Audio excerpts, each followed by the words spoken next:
You've heard of shipwrecks, but have you ever heard of a ship that vanished with no one left aboard? The SS Valencia was a luxury liner that set sail from Liverpool in 1906, carrying over 300 souls until it simply disappeared. No distress call, no wreckage, no bodies, just a ship that vanished into the fog like it had never been there. The crew, the passengers, even the captain, all gone, as if swallowed by the sea itself. For years, the SS Valencia became a legend, a ghost ship, a warning, a curse. Some say it was a curse from the sea, others say it was a cover-up. But the truth, it's still buried beneath the waves, and no one has ever found it. And now, we're going to follow the whispers of the sea to the last known passenger of the SS Valencia, a woman whose name has been lost to time, but whose ghost still lingers on the waves. You've probably heard of the Titanic, but few know about the SS Valencia. It was a grand ship, built for luxury, sailing the Atlantic with a crew and passengers who believed they were safe. The voyage was supposed to be routine, but in the early hours of April 21,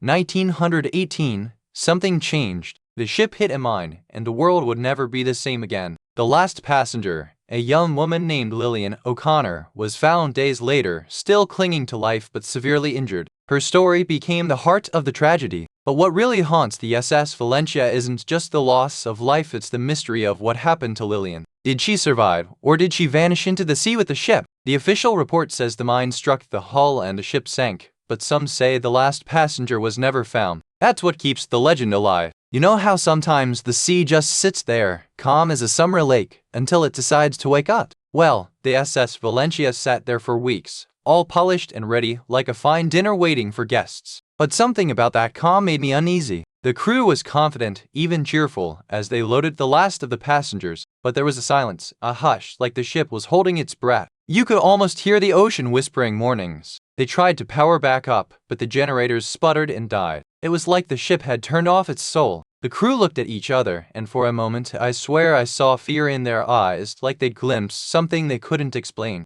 Then came the whispers, not the kind you hear in the dark, but the kind that seems to come from the walls themselves. Some said it was the wind, others said it was the ship, but I think I heard it too just once, in the dead of night. And then, the last passenger vanished. Not just gone, but taken. The ship was empty, the sea silent, and the only thing left was the feeling that something had been waiting for them all along. You know, the night the Valencia slipped away, the sky was a bruised shade of gray, like someone had spilled ink across the heavens. The waves whispered secrets, and the ship moved like a ghost through the dark. The last passenger, a woman named Eleanor Hartwell, was known for her quiet strength and her love for the sea. She'd been on the ship for weeks, and the crew had grown fond of her gentle laugh. But on the night she vanished, the wind died, and the world went quiet. The crew heard nothing but the sound of their own breathing. Then silence. Then nothing at all. They searched the ship from bow to stern, but Eleanor was gone. No trace, no sound, just the echo of her laughter that still lingered in the air like a ghost. Some say the sea took her, others say the wind carried her away. But what they all agree on is this: no one has seen or heard from Eleanor Hartwell since the night the Valencia vanished into the mist. I spoke with a retired sailor named Henry, who said he was on the deck that night, and he swore he saw a woman standing at the bow, just before the ship vanished into the fog. He said she didn't move, just stared out at the sea, and when he tried to call to her, the fog swallowed her whole like she was never there at all. She said the light was too bright, too close, and it burned her eyes even though it wasn't real. She couldn't look away, not for a second. Even the ship's captain, decades later, claimed he had a dream about the Valencia, and in it, he saw the last passenger standing at the edge of the water, her hand outstretched, but never touching the shore. He woke up with a start, his hands soaked in salt water, and the scent of brine lingering on his skin, like he had been there all along. The investigation began with a single, yellowed map tucked inside a sailor's journal. It showed the Valencia's route, but there was a spot where the ink bled through like someone had tried to erase something, but not quite succeeded. They dug into old shipping logs, and the records were as sparse as the ocean itself. No mention of the last passenger, no logs of the last cry, no distress call, just silence where there should have been a scream. They checked the hold, but the ship had been gutted long ago. All that remained was a rusted crate, sealed with a red ribbon. Inside, they found a single, folded letter addressed to a woman who had never boarded the Valencia. The letter was written in a woman's hand, and it spoke of a promise made on the deck, a farewell kiss, and a promise to return. But the last line was cut off, like the ink had been smudged by a hand or a ghost. The investigators never found the woman, but they found something else, a name on the passenger list that had been scratched out, and a place on the map that had never been marked. You see, the one detail that has never been explained is the exact moment the last passenger vanished. No one saw it happen, and no one remembers it happening at all. It's like the ship just let them go. They say the sea took her, but no one knows why. Some say it was a storm, others say it was a curse, but the truth, it's been buried in the silence of the deep, and no one dares to ask again. You think about that, don't you? How can something vanish so completely? It's not just a disappearance, it's a mystery that's been asking for an answer for over a century. And yet, the sea still whispers. Maybe it never let her go. Maybe she's still out there, waiting for someone to remember her name. So, what do you think? Did she go willingly, or was she taken? And if she's still out there, where is she waiting? You've heard the names of the Valencias lost, but what about the woman who never made it off? Some say she was the last to board and the last to vanish. Others say she was never there at all. Some locals believe the ship's final moments were a trick of the light, that the last passenger was never on board,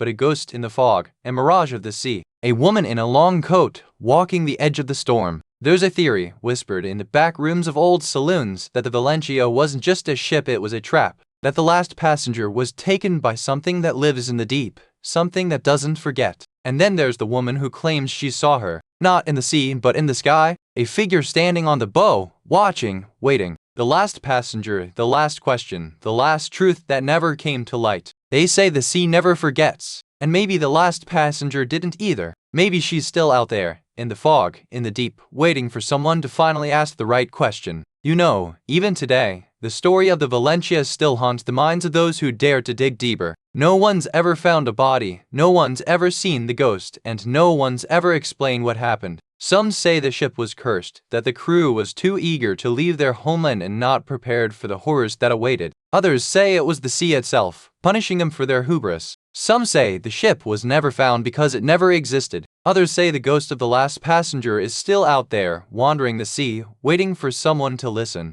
So, what do you think? Was it the storm?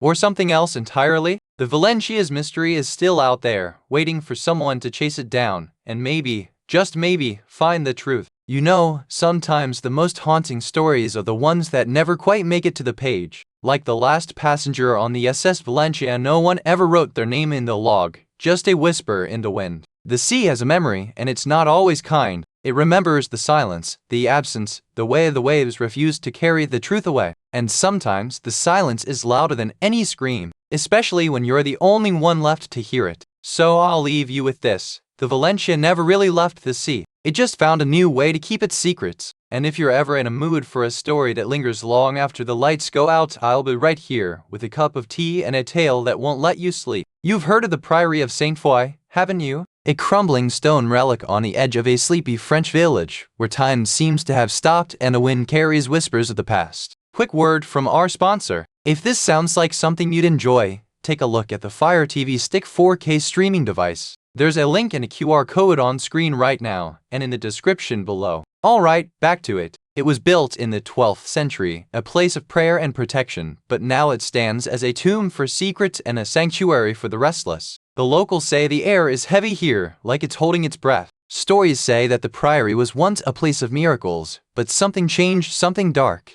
Now, the silence is broken only by the echo of footsteps and the sound of weeping in the night. Travelers and locals alike have reported strange occurrences, cold spots, phantom figures, and a voice calling out from the depths of the priory, always just out of reach. Some say the priory is haunted by the souls of the faithful who once prayed here, trapped between the world of the living and the realm of the dead. Others believe it's the echo of a curse, one that never fades. You see it now, the Priory of Saint Foy, its stone walls worn by time and the whispers of the past. It began in 1130 when a band of knights and monks came here, seeking a place of peace and prayer, but they brought more than just their faith. The monks built in silence, their chants echoing through the stone halls, but the knights had other plans. They brought their swords, their secrets, and their sins, all hidden beneath the cloistered life. But the priory was no ordinary place. It was built on the site of a pagan shrine, and the ground still remembers. The monks tried to purge the old gods, but the spirits had other ideas. The first ghost was seen in 1215, a young woman in a white dress, weeping at the gate. The monks called her the Saint Foy, the lady of the priory, and she would not leave until the truth was uncovered. And so the priory became more than a place of worship. It became a prison for the living and a refuge for the dead. The stories grew, the legends deepened, and the echoes of the past never truly faded. You remember how the wind would howl through the stone corridors like a mourning widow, and the lanterns would flicker without a breeze, just the ghost of a candle's breath. Then came the whispers, soft as a sigh just before the night swallowed the last light, like someone was trying to say something, but the words dissolved into the silence. The first time the door creaked open by itself, no one dared to go inside. It wasn't the sound that chilled us, it was the way the air seemed to hold its breath, like the house was waiting for someone to come back. And then there were the footsteps, just one pair, slow and deliberate, echoing through the halls when the house was empty. You could feel it in your bones. Something was here, and it was watching. We tried to convince ourselves it was just old bones in the wind, but the deeper we got, the more the house seemed to close in around us, like the walls were breathing with the same rhythm as the ghosts that haunted them. Do you ever notice how some places feel like they're holding their breath? Well, the Priory of St. Foy has been holding its breath for over a century. It's not just the silence, it's the way the air feels heavier, as if something is waiting just beyond the next arch. In 1912, a young woman named Madeleine Morel vanished without a trace. Her father, a local priest, claimed she'd gone to the chapel to pray, but no one saw her leave. The door was locked from the inside, and her prayer book was left open, as if she'd been interrupted mid-verse. When they finally searched the chapel, they found nothing, but the floorboards creaked like a heartbeat, and the air smelled faintly of lavender and something metallic. It was as if the walls themselves remembered her and were waiting for her to return. To this day, the priory is still watched by those who say they see her, just a silhouette in the corner of the eye, or a soft, white dress floating down the hall. And if you listen closely, you can still hear her calling, not from the past but from the present, begging to be heard. I still remember the first time I heard it, a low, mournful hum, like a violin being played underwater. It came from the east wing, where the stained glass once showed the saint's martyrdom. The sound was so clear, I thought someone was in the room with me. One of the caretakers, a retired nurse named Eleanor, swore she saw a shadow move near the altar. She said it looked like a woman in a white robe, but when she turned, there was nothing but dust and silence. And then there was the young couple who claimed to hear a voice calling their names from the crypt. They said it was a man, speaking in French, asking them to come closer.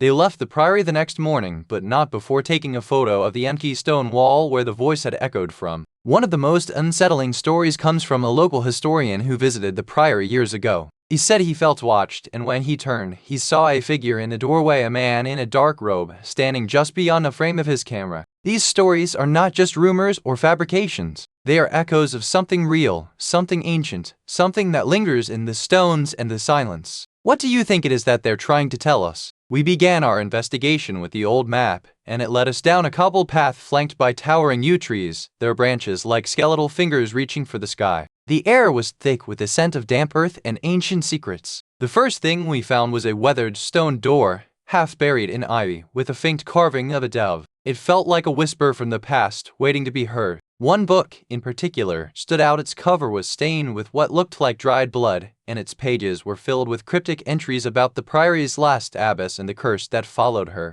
As we turned the pages, we found a list of names, women who had lived in the priory over the years, each marked with a symbol. The last one was circled in red, and it was the name of the current caretaker. The final entry was a warning: the echo never leaves. It waits for the next voice to speak its name. And as we read those words, the silence around us seemed to shift, as if the priory itself was listening. You've heard the rumors, the whispers of a place where time folds in on itself. But there's one thing no one can explain: why the monks kept the same candle burning in the chapel, even after they vanished. They say the candle was never extinguished. Not during the war, not during the plague, not even when the last monk was buried in the crypt below. It burned on, like a silent prayer, or a warning. They don't know what the candle was for. Some think it was a signal. Others believe it was a way to keep the dead at bay. But no one knows why they kept it burning, even when the world outside had long since forgotten them. And that's the one thing that haunts them still. Not the ghosts, not the cold, not the silence. It's the fact that they left something behind, something that refuses to die. Something that still burns, even when no one's watching. Some say the priory's curse is tied to the nuns who vanished in the 14th century. Others insist it's the spirits of the children who never made it out of the crypt. But no one can agree on which tale is true. The local historian claims the nuns were accused of witchcraft and burned at the stake. But the records are sketchy, and some say the true story was buried with them in the crypt beneath the altar. Many locals still gather at the priory's edge on moonless nights, hoping to catch a glimpse of the spectral procession that's said to appear in the cemetery, led by a woman in a white veil. One theory suggests the curse is not of the dead, but of the living. Some say the priory still holds a secret that's been hidden for centuries, and those who dig too deep never return. And so, the legend lives on not just in the stones, but in the hearts of those who still come to whisper their prayers, hoping to silence the echoes that refuse to fade. You know, sometimes the most haunting things aren't the ghosts, but the questions that never get answered, like why the priory's last priest vanished without a trace, leaving only a desk drawer full of letters to his wife. The letters were never sent. They were all written in his own hand, filled with desperate love and fear. But the wife? She never existed. Just a name in the margins, like a ghost in a letter. The town says the priest was a madman, but the letters suggest something else. Something deeper, like he was searching for a truth that had been buried long before he ever arrived. And now, every year on the anniversary of his disappearance, someone finds a single letter in the woods, always addressed to Marie, never sent, just left, like a whisper from the past waiting to be heard. So, what do you think? Was Marie real? Was the priest a victim of his own obsession, or was he trying to solve a mystery that still haunts us all? You can almost hear the silence between the whispers, the way the wind carries the memory of a name never spoken again. It's like the priory is holding its breath, waiting for someone to remember it. Quick word from our sponsor. If this sounds like something you'd enjoy, take a look at the Stanley Quencher 40 Oz tumbler. There's a link and a QR code on screen right now, and in the description below. Alright, back to it. There's something about these places, you know, where the past clings to the present like a shadow that won't let go. It's not just the ghosts, but the weight of history pressing down on the stones. So, as we turn the page, remember that the stories we tell aren't just about the haunted. They're about the ones who live, loved, and were lost in the places that never forgot them. Now, let's step away from the priory and into the next chapter. What will it be? A whisper in the dark, or a story that lingers in your dreams? You've heard of the Rockies, but have you ever heard of Grouse Mountain Resort? Perched high above the pine forests, it's a place where the snow never quite melts and the silence is thick as a winter fog. It's a place that used to be a haven for skiers and snow lovers, but now it's known for something far more unsettling. Rumors whisper of a past tragedy that lingers like a shadow in the snow. The stories say that in the late 1980s, a group of young people went up for a weekend of fun, but never came back. Some say they were buried in the snow, others say they were never there at all. And now, those same trails are said to be haunted by the ghosts of those lost souls. The wind howls like a mournful song, and the trees seem to whisper secrets only the snow can carry. So, if you ever find yourself in the mountains and the silence feels too heavy, remember this place. Some places don't forget what happened to them. You know, the Grouse Mountain Resort wasn't always a place of luxury and laughter. It began as a humble logging camp in the late 1800s, nestled deep in the dense, misty woods of the Pacific Northwest. The first settlers were hardy souls, cutting through the thick underbrush to build their homes. The men who came here were rough, but they had a way of making the forest feel like home. They'd gather around the fire at night, swapping tales of bears and storms, and sometimes of things that went bump in the night. One of those women, a spirited and sharp-tongued cook named Alina, became something of a legend. She had a way of turning the most meager ingredients into feasts, and her songs, especially the one about the lost hiker, would stir even the stoic men to tears. The camp grew, and so did the stories. Some say the first whispers of the ghostly ballads came when a young man vanished during a storm. Others claim the songs began to change after Alina passed away, her voice echoing through the trees long after her final breath. And so, the Grouse Mountain Resort was born not as a place of fear, but as a place where the past refused to fade. The songs, the stories, the whispers, they all found a home here, and the forest listened, just like it always has. You remember the first time you heard the laughter, don't you? It was just after the snow started to fall, and the resort was quiet, too quiet. A sound like children playing, but it wasn't children.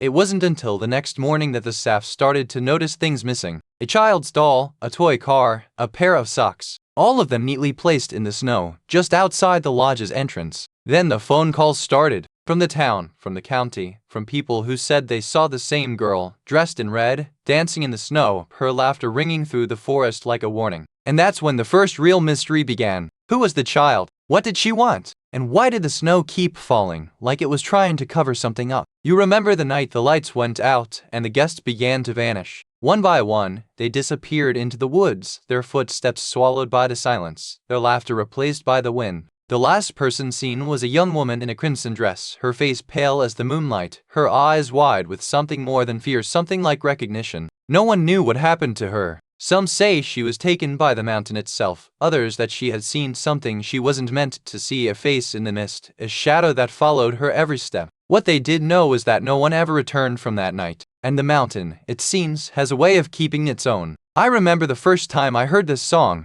It wasn't a real song, not really. It was a hum, low and slow, like a ghost trying to remember its own name. It came from the woods beyond the resort, just before the fog rolled in. One of the old caretakers, Mr. Dorn, swore it was a melody from the 1950s. He said it was played on a battered upright piano in the lodge's basement, but no one could find it. Just the sound, lingering like a bad memory. The song never had a name, but some say it's the resort's way of remembering. Others think it's the voice of the lost, trying to find their way back to the world. Either way, it doesn't stop, and it never fades. So I ask you, dear listener, what do you think it is? A warning? A call? Or just the sound of something that never truly left? We began our investigation with the old guest records, dusty and brittle, like the pages of a long-forgotten diary. The staff had told us the stories, but the real truth lay hidden in the ink and the silence. The first file we found was from a guest named Alina Whittaker. She had stayed in room 12 during the winter of 1972 and never returned. The only thing she left behind was a single, blood-stained lace handkerchief. We followed the trail of the handkerchief to a small, forgotten storage room beneath the resort. It was cold, damp, and smelled of old wood and something else, something metallic, like blood.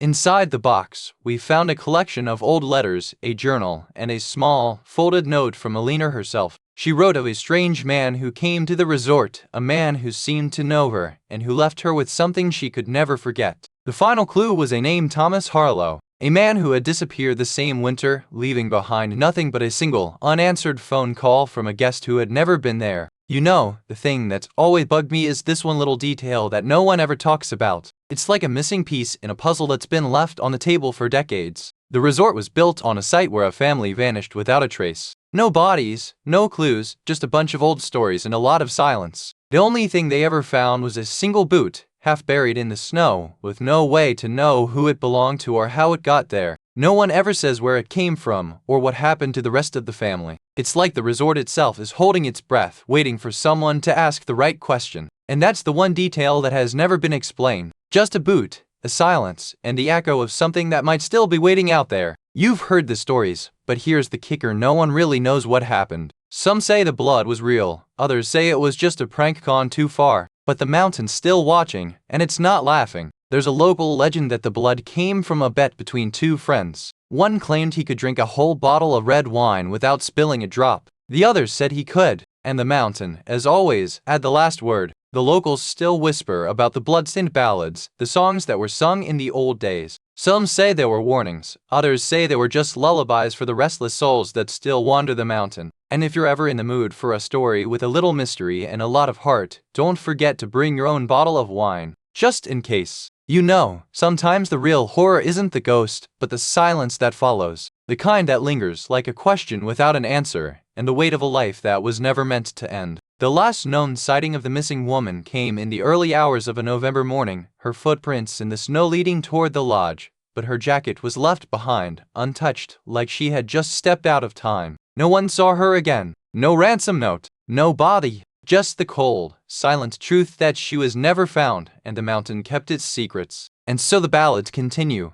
not with a happy ending, but with a whisper that lingers in the wind like a memory that refuses to fade. You wonder, do the ghosts of Grouse Mountain remember her name? Or have they already forgotten, just like the world did? You've heard the ballads, felt the chill of the mountain air, and now you're left with that quiet, lingering sense that something still watches from the shadows. It's not the ghosts that haunt us, but the memories they carry of laughter, of love, and of lives that were cut short in the stillness of the woods. So, as the sun dips below the peaks and the stars begin to flicker on the horizon, I'll leave you with one question. Have you ever heard the mountain sing in the night? Now come back to the fire and let's hear the next tale where the silence is louder than the stories we've told. You've heard of Berlin's rubble, its ruins, its resilience. But what about the tunnels beneath it? They were built for war, but now they whisper secrets in the dark. Quick word from our sponsor. If this sounds like something you'd enjoy, take a look at the Kindle Paperwhite e-reader. There's a link and a QR code on screen right now, and in the description below. Alright, back to it. These tunnels were once the lifeblood of the city's resistance, hidden beneath the rubble of WW2. Now they're a labyrinth of forgotten history and unexplained disappearances. The local legends are thick, like the dust in these tunnels. Some say the tunnels were built by the Nazis, others by the Soviets. No one knows for sure. And then there are the disappearances, people who vanished without a trace, their last known location being one of these tunnels. No bodies, no clues. So, what do you think? Were they just lost in the chaos of war? Or did something else pull them into the depths where no one can find them? You see it now, the first tunnel, a narrow passage carved into the earth, its walls lined with rusted pipes and faded blueprints. It was built in 1936, during the rise of the right, a secret project for the Nazis. The workers were mostly prisoners, forced into labor, their faces hidden behind scarves and hoods. They were told it was for the greater good, but the real purpose was far darker. The project was called Operation Tunnels, a code name for something far more sinister. It was a place of experiments, of secrets, and of suffering that went unseen. The Nazis used it for testing weapons, for isolating prisoners, for hiding the truth. But the tunnels themselves became something else entirely, a place of echoes and whispers, of unfinished work. When the war ended, the tunnels were abandoned, but the stories didn't die with the soldiers. Some say the ghosts of the prisoners still walk these halls, waiting for the truth to be unearthed. You remember the first time you noticed something wasn't quite right. The air felt heavier, like the city itself was holding its breath. The tunnels had a way of making you feel watched, like eyes were behind every rusted grate. It started with the sounds, a low hum, like the city was alive and breathing. Then, whispers, not from the walls, but from the silence between them. You could almost swear someone was talking, just not to you. The workers began to vanish. No one dared say it out loud, but the tunnels had a way of claiming those who entered too late. Some said they heard laughter, others said they saw a figure in the dark, always waiting. One morning, the city found a body, not in the tunnels, but on the surface. The police said it was a suicide, but the workers knew better. The tunnels had taken another one, and no one would ever find the remains. And then, the silence stopped. The tunnels went quiet, like the city had finally exhaled. But you could feel it. Something was still there, waiting for the next soul to wander too close. You remember the moment the tunnel sealed itself behind you, didn't you? The sound of the iron gate grinding shut, like the earth itself was trying to forget what had happened here. The last thing you saw was the man in the blue coat, his face twisted in fear, disappearing into the darkness like he'd been swallowed by the tunnel itself. They found the coat days later, half buried in the mud, with no sign of the man who wore it. Just the coat, and a single red ribbon tied around the collar, like a noose. No one ever saw him again. Not the police, not the locals, not even the rats that scurried through the tunnels at night. But if you listen closely, you can hear him. The sound of his footsteps, the echo of his breath, the whisper of his name in the wind like he's still trying to find his way back. I've spoken to a few brave souls who claim to have walked those tunnels. One woman said she saw a flicker of light in the distance like a match being struck, but it vanished the moment she turned her head.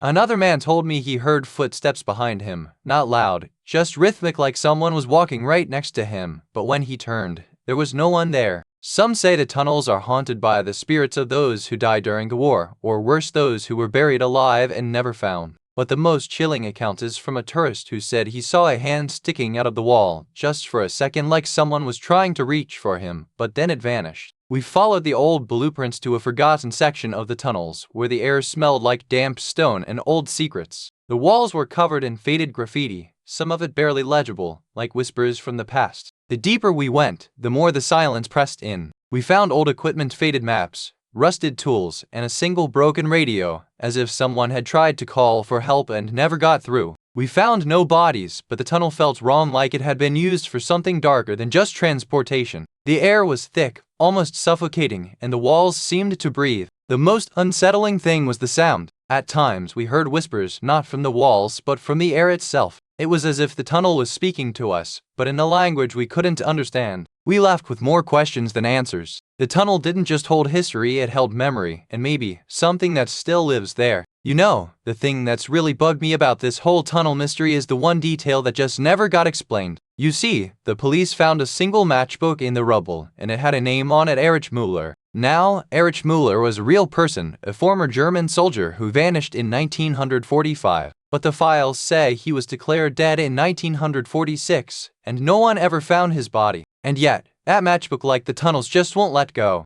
You know, some say the tunnels aren't just a relic of war, they're a living thing. a sort of ghostly heartbeat beneath the city, pulsing with old secrets and forgotten pain. Old tires here used to tell me that the tunnels were built by the Soviets, but others swear they were dug by something else, something older, something that still walks these paths. Some say the tunnels are haunted by the voices of the dead, echoes of war, of fear, of a city that tried to bury its past. Others say it's just the wind, whispering through the cracks of history. And then there are the rumors, people who claim they've seen things down there. Shadows that move when there's no light, and a sound like footsteps even when no one's around. So, what do you think? Is it the wind, the war, or something else entirely? I'll tell you this, no one who goes into those tunnels ever comes back the same. You know, sometimes the most haunting mysteries aren't the ones that were solved, but the ones that were never solved at all. The tunnels beneath Berlin still whisper secrets that no one has ever quite understood. The last official report from the East German police was filed in 1989, but the case never really closed. It's like the tunnels themselves have taken on a life of their own, keeping the truth locked away. Some say the tunnels were built for something more than just escape, that they were a secret network of power, or even a hidden prison. But no one can prove it, and no one wants to look too closely. The mystery lingers because it's not just about what happened, it's about who is there, and who might still be down there. And sometimes, the truth is too heavy to carry. So we wait, we listen, we wonder, and maybe, just maybe, the tunnels are waiting for us too. You know, sometimes the quietest places hold the loudest echoes. Have you ever noticed how silence can be the most unsettling companion? The Berlin tunnels, with their ancient stone and forgotten secrets, whisper just like that. What do you think they're saying to you right now? And as we leave these tunnels behind, I can't help but wonder, what will the next story have in store for us? Stay with me, and let's find out. Now hold on to your coat, because we're about to go somewhere even colder and far more haunted. You've heard of the Great Chicago Fire, but what about the night it was nearly erased from memory? The Eastland, a luxury steamship, once floated on Lake Michigan like a dream, but it became a nightmare on a summer evening in 1915. On the morning of May 31st, the Eastland was packed with people, mostly women, children, and the working class, heading to a lakefront event. It wasn't just a boat, it was a floating city, bustling with laughter and hope. Of the 1,859 passengers on board, over 800 perished that day. Many were thrown into the water by the ship's sudden tilt, their bodies never recovered. The Eastland became a ghost in the lake, its story buried beneath the waves. Today, the Eastland is more than a shipwreck, it's a haunting. Sailors and locals whisper of the ghostly cries that rise with the wind, and of figures seen on the deck, forever frozen in the moment the ship fell. So, what do you think? Was it a moment of divine intervention, or something far more sinister? The Eastland doesn't just sit in the lake, it watches, and it waits. The Eastland was a marvel of 1915, a gleaming symbol of progress on the Chicago River. It was more than a boat, it was a floating palace, where the wealthy came to sip champagne and dance to the latest jazz. Quick word from our sponsor. If this sounds like something to enjoy, take a look at the Amazon Echo Dove smart speaker. There's a link and a QR code on screen right now, and in the description below. Alright, back to it. But beneath the glamour, the Eastland was a steel beast, built with speed and ambition. It was the brainchild of a businessman who saw opportunity in the river, not safety for the people who would ride it. The crew was a mix of seasoned sailors and new recruits, some of whom had never seen a storm. They were told the ship was built for comfort, not for danger,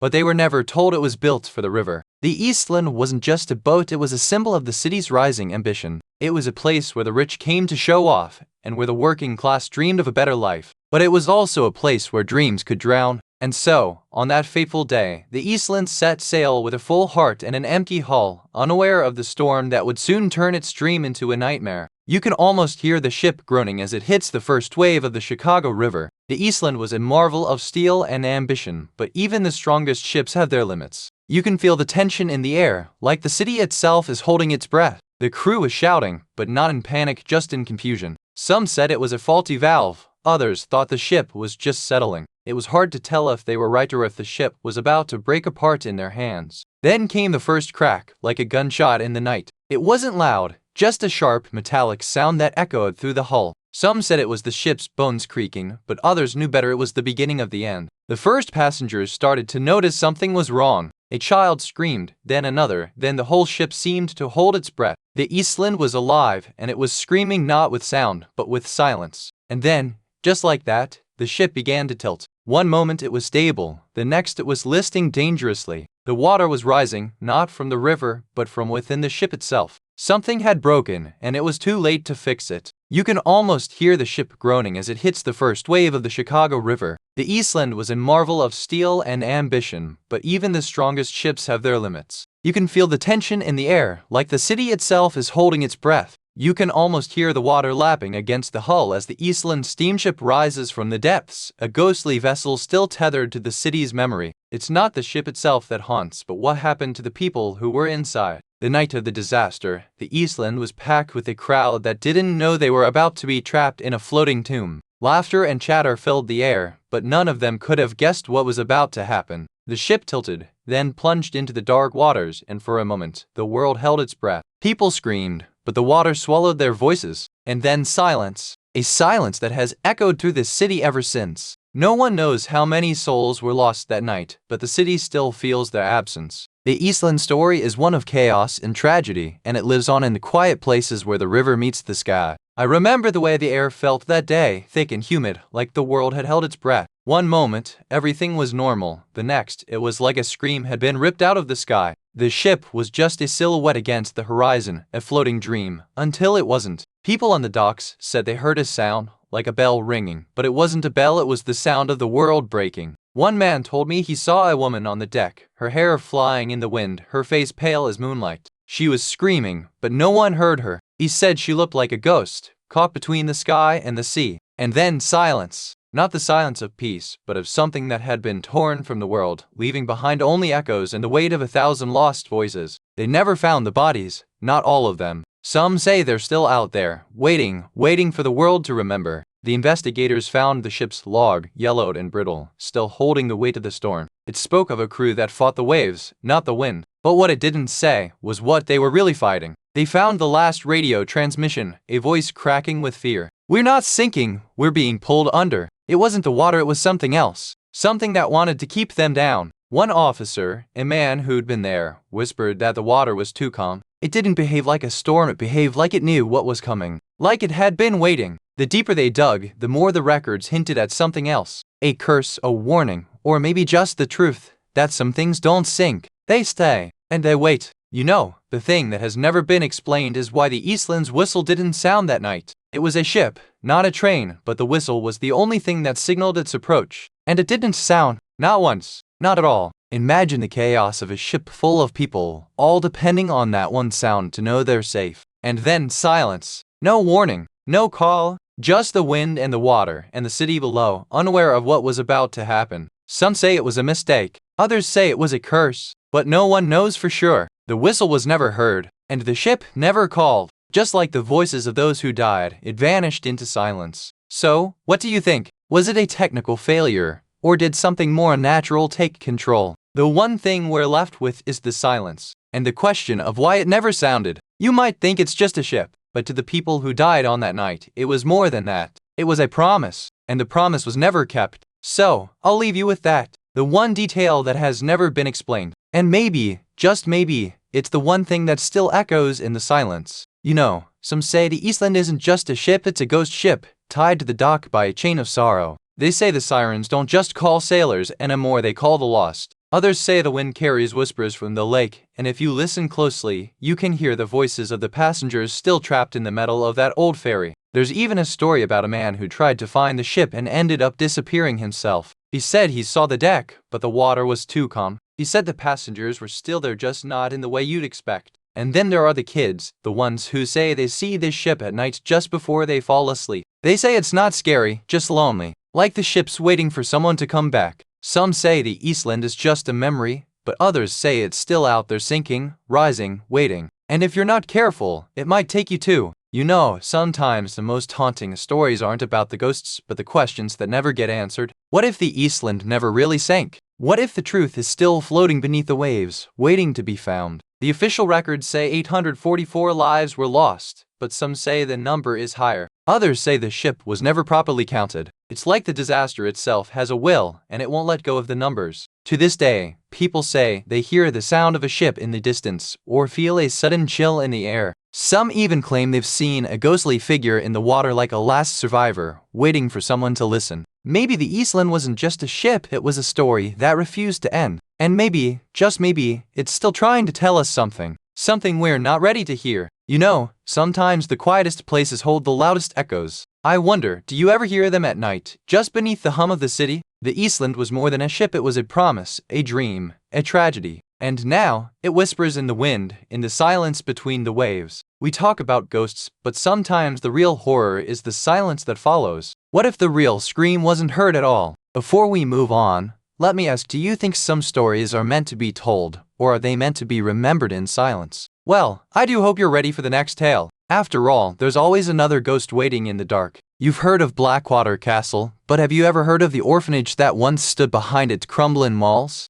A place where silence was louder than screams, and where the wind carried whispers of children no longer hear. It was built in the 1800s by a wealthy family with a dark secret. The orphanage was meant to be a place of refuge, but rumors say it was more like a prison for the poor and the unwanted. The last child was taken in 1932, and the building was abandoned soon after. Some say the ghosts still wander the halls, crying for the ones who were never found. Now, only the wind and the echoes of the past remain. And if you listen closely, you might hear the laughter of children or the sound of little feet running through the halls. But be careful, dear listener, some places are not meant to be explored, and some secrets are best left buried, even if they've been forgotten for decades. Quick word from our sponsor. If this sounds like something you'd enjoy, take a look at the Apple AirPods 2nd generation. There's a link and a QR code on screen right now, and in the description below. Alright, back to it. You ever think about how some places are built on more than just stone and mortar?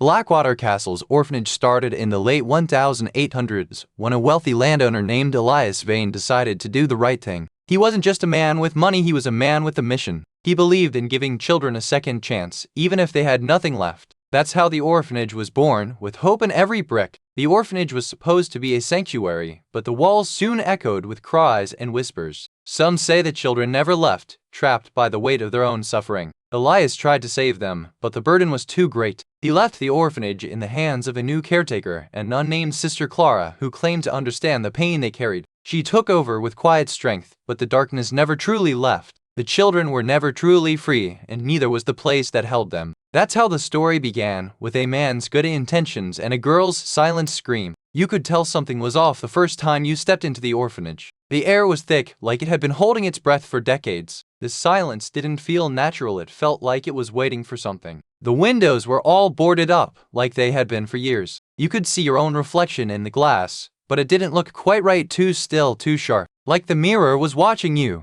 You walked through the main hall, and the floorboards groaned beneath your feet. It wasn't the sound of a floor creaking, it was like the house itself was complaining. You wondered if it was just the wind, or if it was something else. Then came the whispers. Not loud, just a faint murmur, like someone was speaking just out of earshot. You turned, but there was no one there. You laughed it off, but your pulse had already started to quicken. You walked further, and the walls seemed to close in. The air grew colder, even though the sun was still shining. You realized you weren't alone in the silence, it was just waiting for you to notice. And then, just as you turned the corner, you saw a shadow where there should have been none. Not a person, not an animal, just a shape. And it was watching you. You see it now, the moment they all remember. The night the lights went out and the children just vanished. No screams, no shouts, just silence. The air was thick, like it was holding its breath. The caretaker found the door ajar, the wind howling like a mourning spirit. He called out, but there was no answer. The cribs were all empty, untouched, as if the children had simply stepped through the wall. No bodies were ever found. No trace of the children. Just a silence so deep,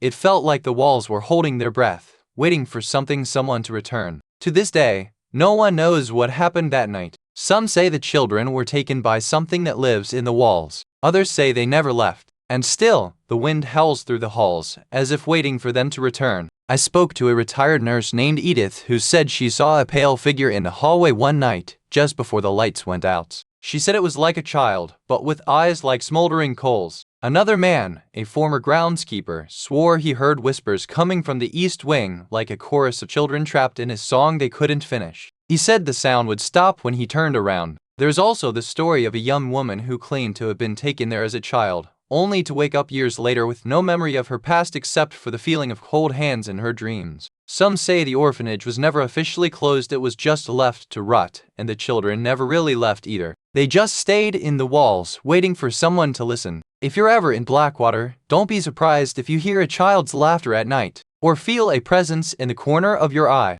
Just remember, some stories don't end that wait. We started with the old records, those brittle pages in yellowed ink. The first thing we found was a name, a child named Lucy, born in 1884 and never seen again after the orphanage closed. Then we dug into the local church archives, and there it was, a baptismal record for Lucy, but no death notice, no mention of her ever leaving the orphanage. Just a quiet, sudden disappearance. The diary hinted at a hidden room beneath the orphanage, a place where the children were kept and where some never truly left. We followed the clues and found a rusted iron door sealed with a padlock that hadn't been opened in decades. When we finally got the door open, we found a child's doll covered in dust sitting exactly where the diary said, and beneath it a small, sealed envelope with Lucy's name written in a trembling hand. We took the envelope, but something in the air made us pause. It wasn't just the silence or the dust or the way the light seemed to bend around us. It was the feeling that Lucy was still here, watching, waiting, and never letting go.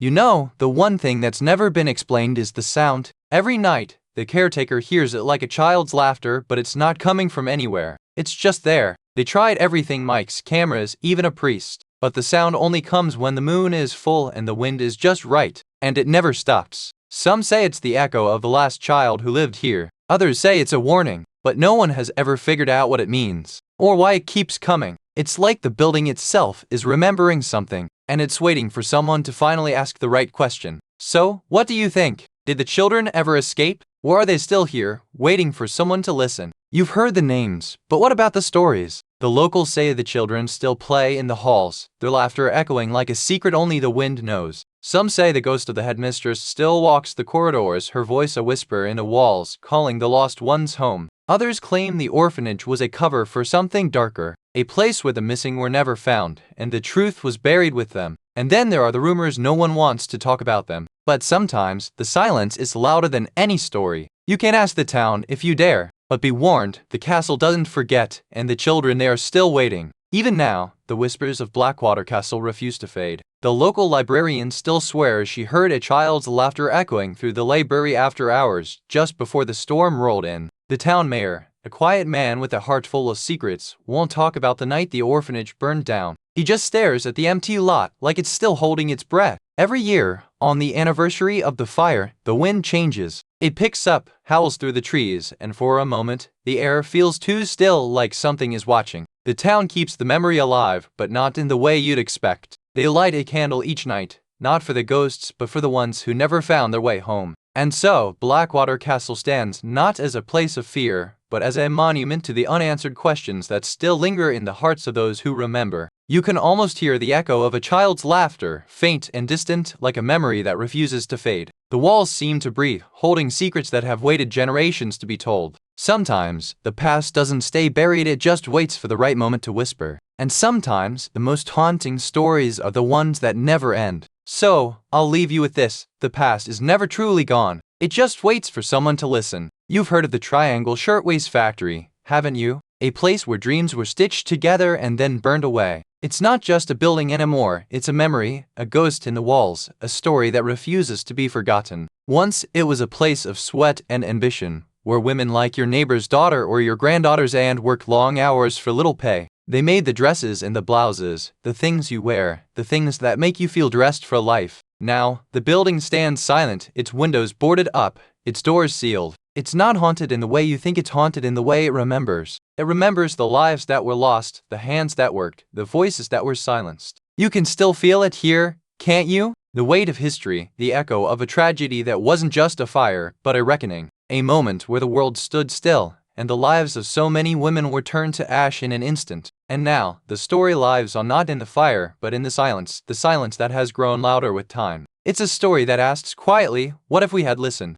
You ever heard of the Triangle Shirtwaist Factory? It wasn't fancy, but it was one of the busiest garment sweatshops in New York in the early 1900s. Thousands of women, mostly immigrants, worked there in those tight little rooms, stitching clothes by hand. Quick word from our sponsor. If this sounds like something you'd enjoy, take a look at the Apple AirPods 2nd generation. There's a link and a QR code on screen right now, and in the description below. Alright, back to it. The owners, Isaac Harris and Max Blank, were rich, but they didn't care about their workers. They locked the doors at night, kept the fire escapes blocked, and paid almost nothing. It was a factory for the poor, by the poor. The workers were mostly Jewish and Italian immigrants, women in their teens and 20s who came to America with dreams of a better life. They worked 12-hour days, 6 days a week, for less than $1 a day, and they were treated like dirt. But they didn't just work, they organized. They formed unions, demanded better wages, and fought for safer working conditions. And that made the owners very, very angry.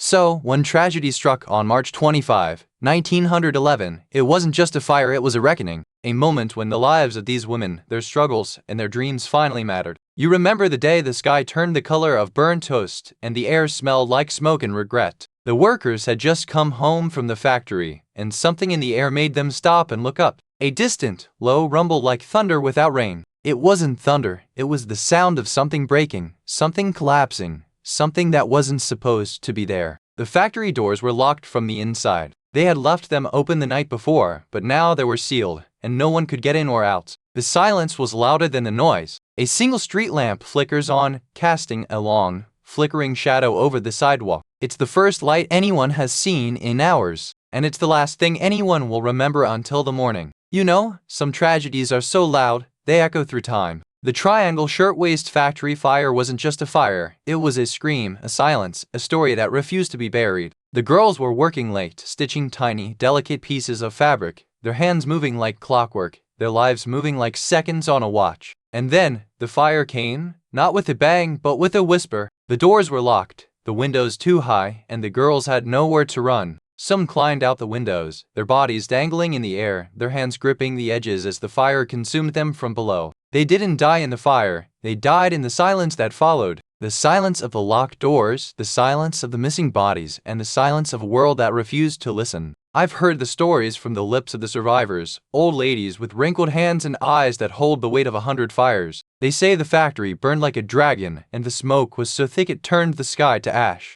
One woman, barely 20, told me she ran through the smoke, coughing and screaming, only to find her friends not in the factory, but in the streets, screaming for help, their clothes singed, their eyes full of terror. Another survivor, a seamstress named Deliner, said she saw a woman in the smoke, her face twisted in agony, holding a child in her arms, trying to pull the child to safety. But the fire was faster than love. There's a silence in the air, like the factory never left. Some say the ghosts still walk those halls, whispering in the language of needle and thread, begging to be remembered. And in the end, the fire took more than just bodies. It took the voice of a generation and left only echoes in the silence. The investigators began by tracing the factory's blueprints, but what they found wasn't just paper, it was a map of sorrow. They followed the smoke paths, the walls where the fire had burned, and the doors that had sealed fate. They uncovered old worker testimonies, but even the most honest accounts were haunted by silence. Some spoke of a dark room where the fire had started, others of a locked door that no one could open. One of the workers, now an old woman, remembered the smoke coming from the basement, but not the fire. She said it was as if the building had exhaled something like a ghost had inhaled the air and held its breath. The investigators even tried to replicate the conditions, but the air in the basement felt different, thicker, heavier, like it was holding onto something that had long since left.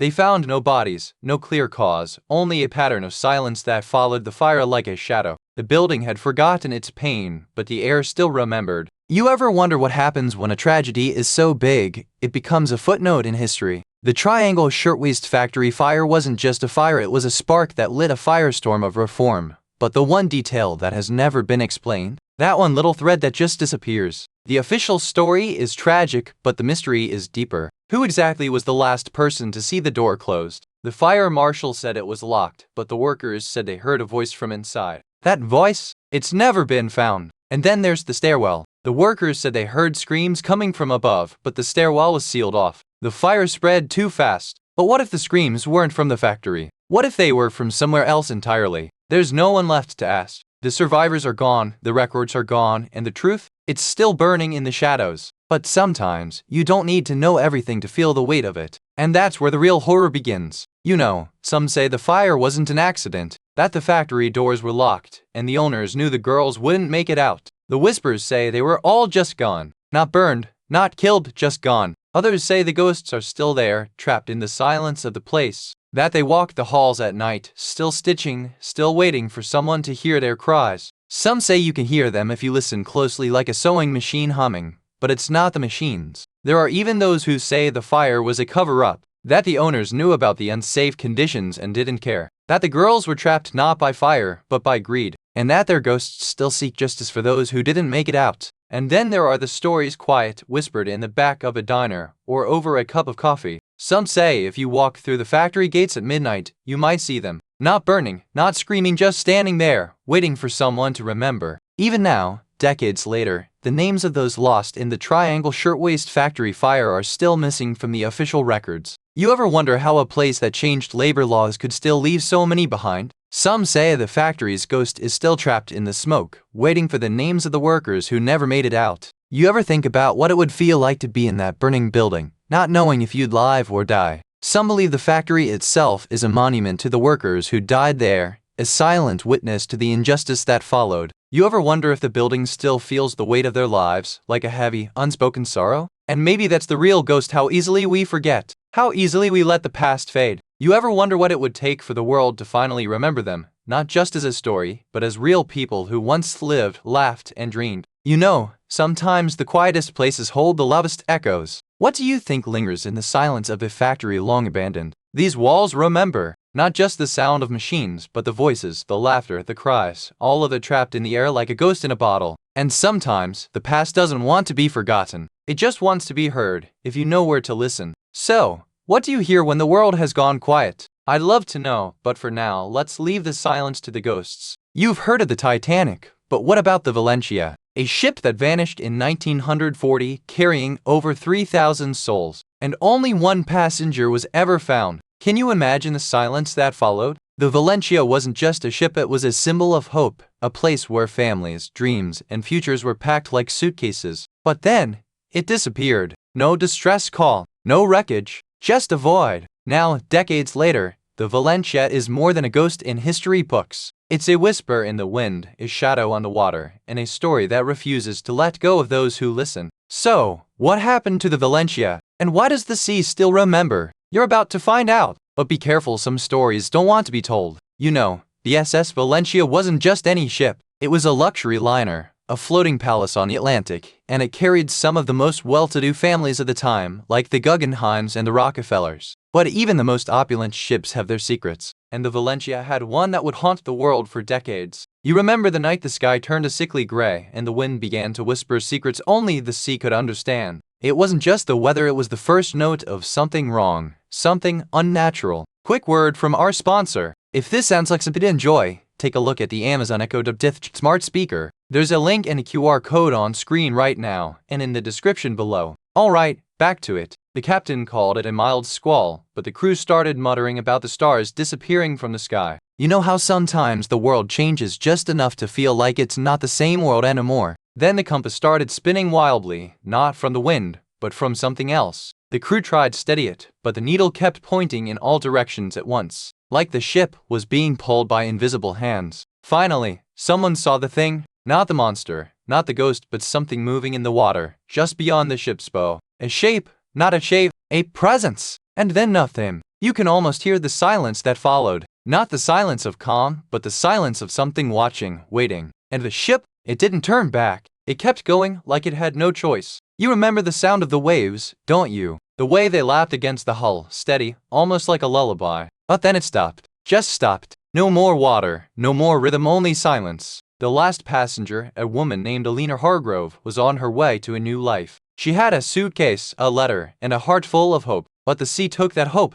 and left her behind. They say she was pulled under by the sea, but some say she was never there at all. That the ship left her behind, and that she was never meant to board. The mystery remains, like the ship itself, half buried in time. Some say she's still out there, waiting for the sea to take her again. Others say she's been waiting all along. And so, the last passenger vanished. Not with a cry, not with a scream, but with a silence so deep, it swallowed the waves and left the world in shadow. I remember the way the sea mist clung to the deck like a shroud. The old sailors said the Valencia never truly sank, just faded into the water like a memory. But the woman who swore she saw the last passenger standing on the bow, she said he didn't vanish, he walked into the waves. Another witness, a young boy at the time, claimed he heard a voice from the ocean. It wasn't a shout, he told me. It was a whisper, like the ship was saying goodbye to someone it forgot.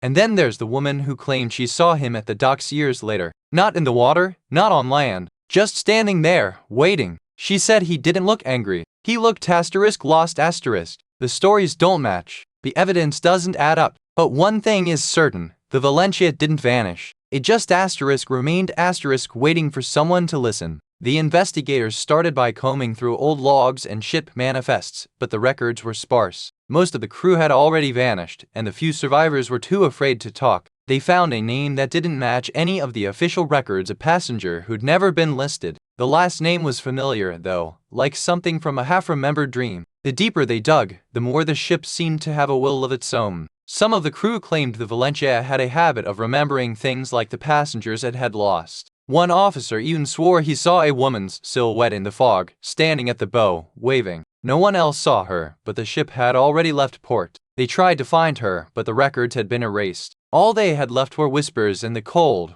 wet wind that still seemed to follow the Valencia's path. You know, the thing that still haunts me is this one little detail. No one can say for sure what happened to the last passenger on the SS Valencia. Was it the cold or something else? The last passenger, a woman named Elena, was found alone in her cabin. No struggle, no signs of violence. It's like she just vanished. They say the ship's captain found her in the morning, just sitting there, eyes open, as if waiting for someone. But no one was ever there to answer. And the real mystery? Why did she stay in that cabin, alone, when she could have left with everyone else? It's the one thing that hasn't been explained, why she stayed. And maybe that's the real ghost. You've heard the tales of the Valencia's ghostly captain, but what about the cook who vanished with the last passenger? Some say he was the real mastermind, hiding in plain sight. Local legends say he kept a secret room below deck, where he made his final stand. Some say he never left the ship, just waited for the right moment to strike. Some say the cook's ghost still walks the decks, watching over the last passenger's memory, waiting for someone to ask the right question. And if you ever find that notebook, you might just find the answer. But be warned, some stories don't want to be uncovered. You've heard the tales of the Valencia, but what about the final passenger? No one knows their name, no one knows their fate. What if they're still out there, somewhere, waiting to be found? Every year on the anniversary,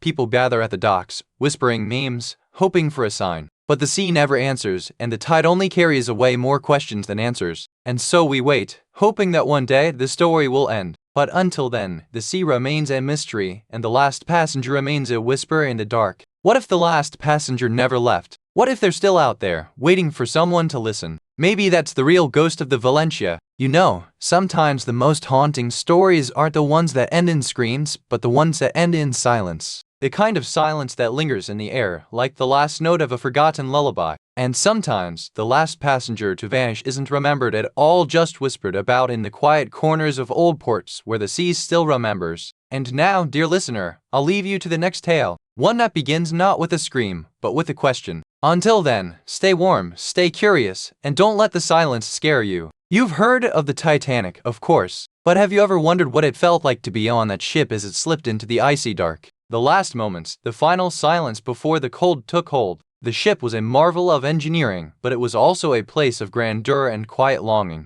People danced, laughed, and clinked glasses on the last night of the voyage. But then, the iceberg struck. The ship groaned, the lights flickered, and the calm shattered into chaos. The final hours were a blur of screams, cries for help, and the cold, unrelenting sea. The iceberg, now a myth, still lingers in the minds of those who remember. And in the silence of the deep, some say, the echoes of that night still drift through the waves. So, what do you think? Was it the iceberg, or something else that pulled the Titanic into the dark? Or is it just the silence that haunts us now? You know, the story of the Titanic didn't start on that fateful night in 1912. It began years earlier with a dream, a promise, and a ship that was supposed to be unsinkable. The idea came from a man named J. Bruce Ismay, who had big ideas and even bigger egos. He wanted to build the biggest, most luxurious ship ever, and he was determined to make it happen. The ship was designed by a man named Thomas Andrews, a brilliant engineer with a deep love for the sea and a growing concern about the ship's safety. He kept asking for more watertight compartments, but the company didn't listen. Meanwhile, across the Atlantic, the White Star Line was trying to outdo its rival, the Cunard Line. It was a race for prestige, and the Titanic was meant to be the ultimate prize. And then there was the captain, Edward Smith, a man who had sailed the seas for decades, but who had never faced a storm like the one that was about to come. So here we are, with a ship that was meant to be the pinnacle of human achievement, and a story that was destined to become one of the most famous tragedies in history. You can almost hear the ice clinking against the hull, like 1,000 tiny bells ringing in the dark. The ship's bow is slicing through the water, but something feels off, just a whisper of unease. The radio crackles with static, and the operator's voice is tense, almost frantic. "Iceberg ahead!" He shouts, but no one seems to hear him. Maybe they were too busy watching the stars. The captain's voice comes through the speakers, calm but firm. "Hard to port," he orders, but the ship is already turning, and the ice is right there just a few hundred feet away. The engines roar as the ship fears, but it's too late. The iceberg is there, waiting, and the cold is already in the water. It's not the ice that's dangerous, it's what comes after. The first cry of distress echoes through the ship, but it's too late to stop the inevitable. The Titanic is in trouble, and the silence that follows is louder than any scream. You ever think about the moment the ice actually struck? It wasn't a crash, it was a sound like the world holding its breath. The ship shuddered, then the water came, and everything changed. The first-class passengers were told to stay calm, but in the second class, panic was already rising. You could hear the screams, but not the voices of the crew. They were too busy trying to keep the ship afloat. Quick word from our sponsor. If this sounds like something you'd enjoy, take a look at the Stanley Quencher 40 Oz tumbler. There's a link and a QR code on screen right now, and in the description below. Alright, back to it. In the end, the only thing that made sense was the cold. It wasn't just the water, it was the air, the silence, the way the ship seemed to breathe with the ocean. And then, the dark. They say the icebergs are still out there, waiting. Some say the ship never sank, it just vanished. And if you listen closely, you can still hear the echoes of that final voyage, carried on the wind and the waves. I'll never forget the way the sea looked that night, the way it seemed to hold its breath before the lights went out. Some said it was the calm before the storm, but I think it was the calm before the end. One passenger, a young woman named Margaret Beaufort, described hearing a strange, low hum beneath the deck. She said it was like a whisper in the bones, like the ship was singing a lullaby to its doom. Some said the ship was cursed, that it carried the souls of those who had died before it. Others whispered that it was being pulled by an unseen force, a hand from the deep dragging it into the abyss. And then, the silence. No sound, no light, just the endless dark. The last words of the ship's captain, "We are making every effort to save the passengers," were said into the void, and the void swallowed them whole. The investigators began with the old logs, and you can imagine the weight of that paper in their hands, like holding the last breath of a ship. They found entries that didn't match the official records, notes about strange lights and voices in the dark like whispers from the deep. They uncovered a map that had been altered, a route that didn't match any known sea lanes, like the ship had taken a secret path through the ice. Some said it was a warning, others a mistake, but no one knew what it meant. In the ship's log, there were mentions of a silent bell that rang once just before the ice hit. No one knew what it meant, but some say it was the ship's spirit trying to warn them. They found a single, unopened letter addressed to a passenger, sealed with wax that had hardened like ice. It was never delivered, and no one knew why until now. You know, the one thing that's always bugged me about the Titanic's final moments is this: the ice. Not just the ice that broke the ship apart, but the ice that somehow stayed with it, like it was trying to hold on. Why did it never melt? Why did it stay so long? Some say the ice was so cold, it actually preserved the ship's wreckage. But even that doesn't explain why the ice never melted. Was it cursed? Or was it just waiting? Maybe the ice was holding something back. Maybe it wasn't just the ship that sank that night, maybe it was something else, something that couldn't be let go. And here's the thing no one knows. No one has ever been able to explain why the ice stayed. Was it a warning? A farewell? Or just the last echo of a ship that never should have been built? You know, some say the icebergs themselves are haunted, whispering secrets in the cold. Maybe they're just trying to protect the truth from the world. There's even a legend that the ship's band played one last song before they all vanished. No one knows which tune, but you can still hear it in the silence. They say the Titanic's ghost still sails the Atlantic, but it's not the ship you're used to, it's just the echo of what was and what could have been.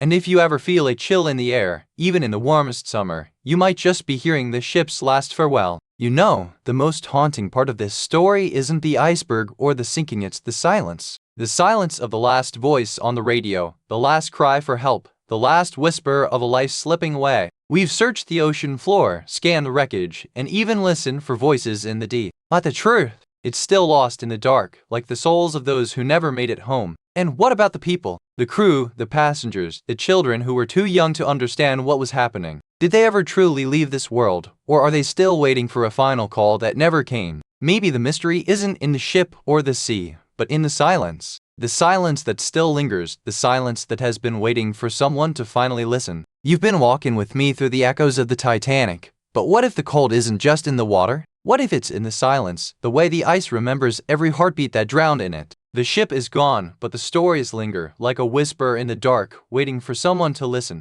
And sometimes, the most haunting things are the ones we never find, the lost, the forgotten, the ones who never made it to the shore. So as we turn the page, remember, some stories don't end, they just freeze. You've heard of the Titanic, but have you ever wondered what happened to the last person on the SS Valencia? A ship that vanished in 1928, with only one passenger left behind, and no one ever found out why. The Valencia was a luxury liner, one of the grandest of its time, but it never made it to its intended destination. It was supposed to carry thousands, but it vanished into the Atlantic like it was never there. Some say she was the last to see this ship sink, others say she was the first to vanish. No bodies were ever found, and no survivors ever spoke of what happened that night. The Valencia's disappearance has become a legend, whispered in port towns and passed down like a bedtime story with a twist. But for Clara, it was a story that ended without an ending. Now, as we step onto the deck of the SS Valencia, we're not just looking for answers. We are looking for Clara,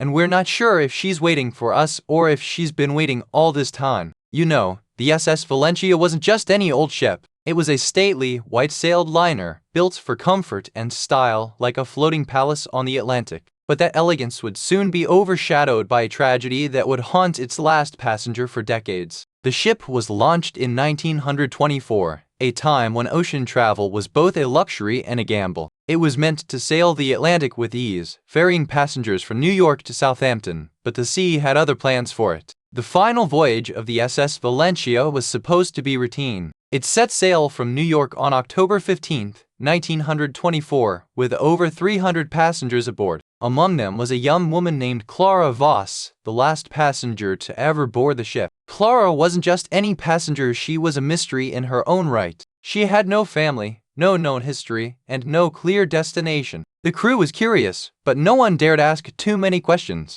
The ship disappeared into the night, and for weeks, no one knew where it had gone. When it was finally found, it was too late. The last passenger had vanished, and the world was left with only whispers and questions. You remember the way the sea used to lap against the hull, calm and steady, like an old friend. But one night, it turned quiet, too quiet. The waves didn't break, they just held their breath. The crew noticed at first the engine hummed, but the ship didn't move. The captain checked the compass, and it spun like a drunk man. No wind, no sound, just the heavy silence of a storm that had never come. The next morning, the captain found the logbook open, pages turned to a date that hadn't happened yet. The ink had dried, but the words were still fresh. "We're not leaving."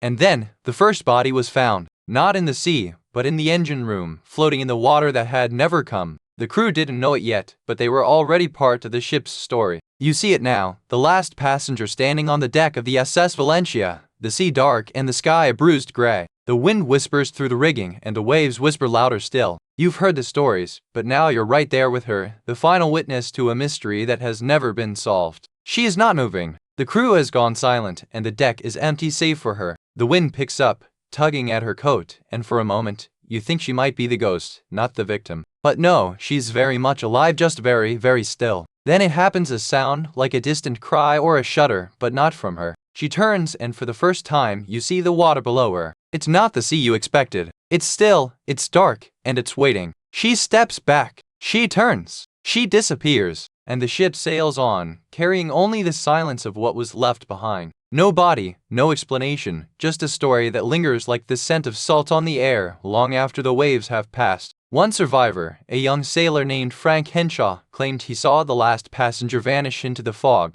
He said it was like she was pulled under by the sea itself, without a sound. Another crewman, a cook named Charlie O'Reilly, swore he heard her voice calling from below deck, just before the ship disappeared. He said it was a warning, but no one listened. Quick word from our sponsor. If this sounds like something you'd enjoy, take a look at the Kindle Paperwhite e-reader. There's a link and a QR code on screen right now, and in the description below. Alright, back to it. Even the ship's captain, a man named James Darnell, claimed he saw the last passenger on the bridge, standing at the rail, looking straight at him, as if she knew what was coming. The final testimony came from a woman who claimed she saw the woman's dress floating in the water days later, as if she had never been on the ship at all. These accounts are the only clues we have. Some say they were drunk, others say they were desperate. But what if they were telling the truth? What if she was never truly gone? The investigators began combing through the ship's logs, and what they found was more than a little unsettling. The Valencia had been a quiet vessel, but the last weeks of its voyage were anything but. There were strange entries about the crew behaving oddly, some saying they heard voices in the dark, others that the sea itself seemed to whisper to them. They found no evidence of a struggle, no signs of foul play, just the faintest traces of a woman's perfume on the last cabin door, and a single, unmarked envelope left in the captain's quarters. The envelope contained only a single line written in a trembling hand: "I can't go back. I'm not alone." The words felt like a whisper from the past, echoing through the silence of the ship's final hours. The investigators left with more questions than answers, and the Valencia's tale remained one of the most perplexing mysteries of the sea, like a ghost that never quite let go. You know, the thing that's never been explained? It's not the storm, not the ship, not even the missing passengers. It's the last name on the passenger list. No one ever saw it, no one ever knew it, and it's still missing to this day. They say the name was never actually recorded, that the captain, a man with a past, just crossed it out and moved on. But why? Who was this person, and why did they vanish without a trace? Some say the name was never meant to be found, that it was a secret, a name erased from history to protect someone.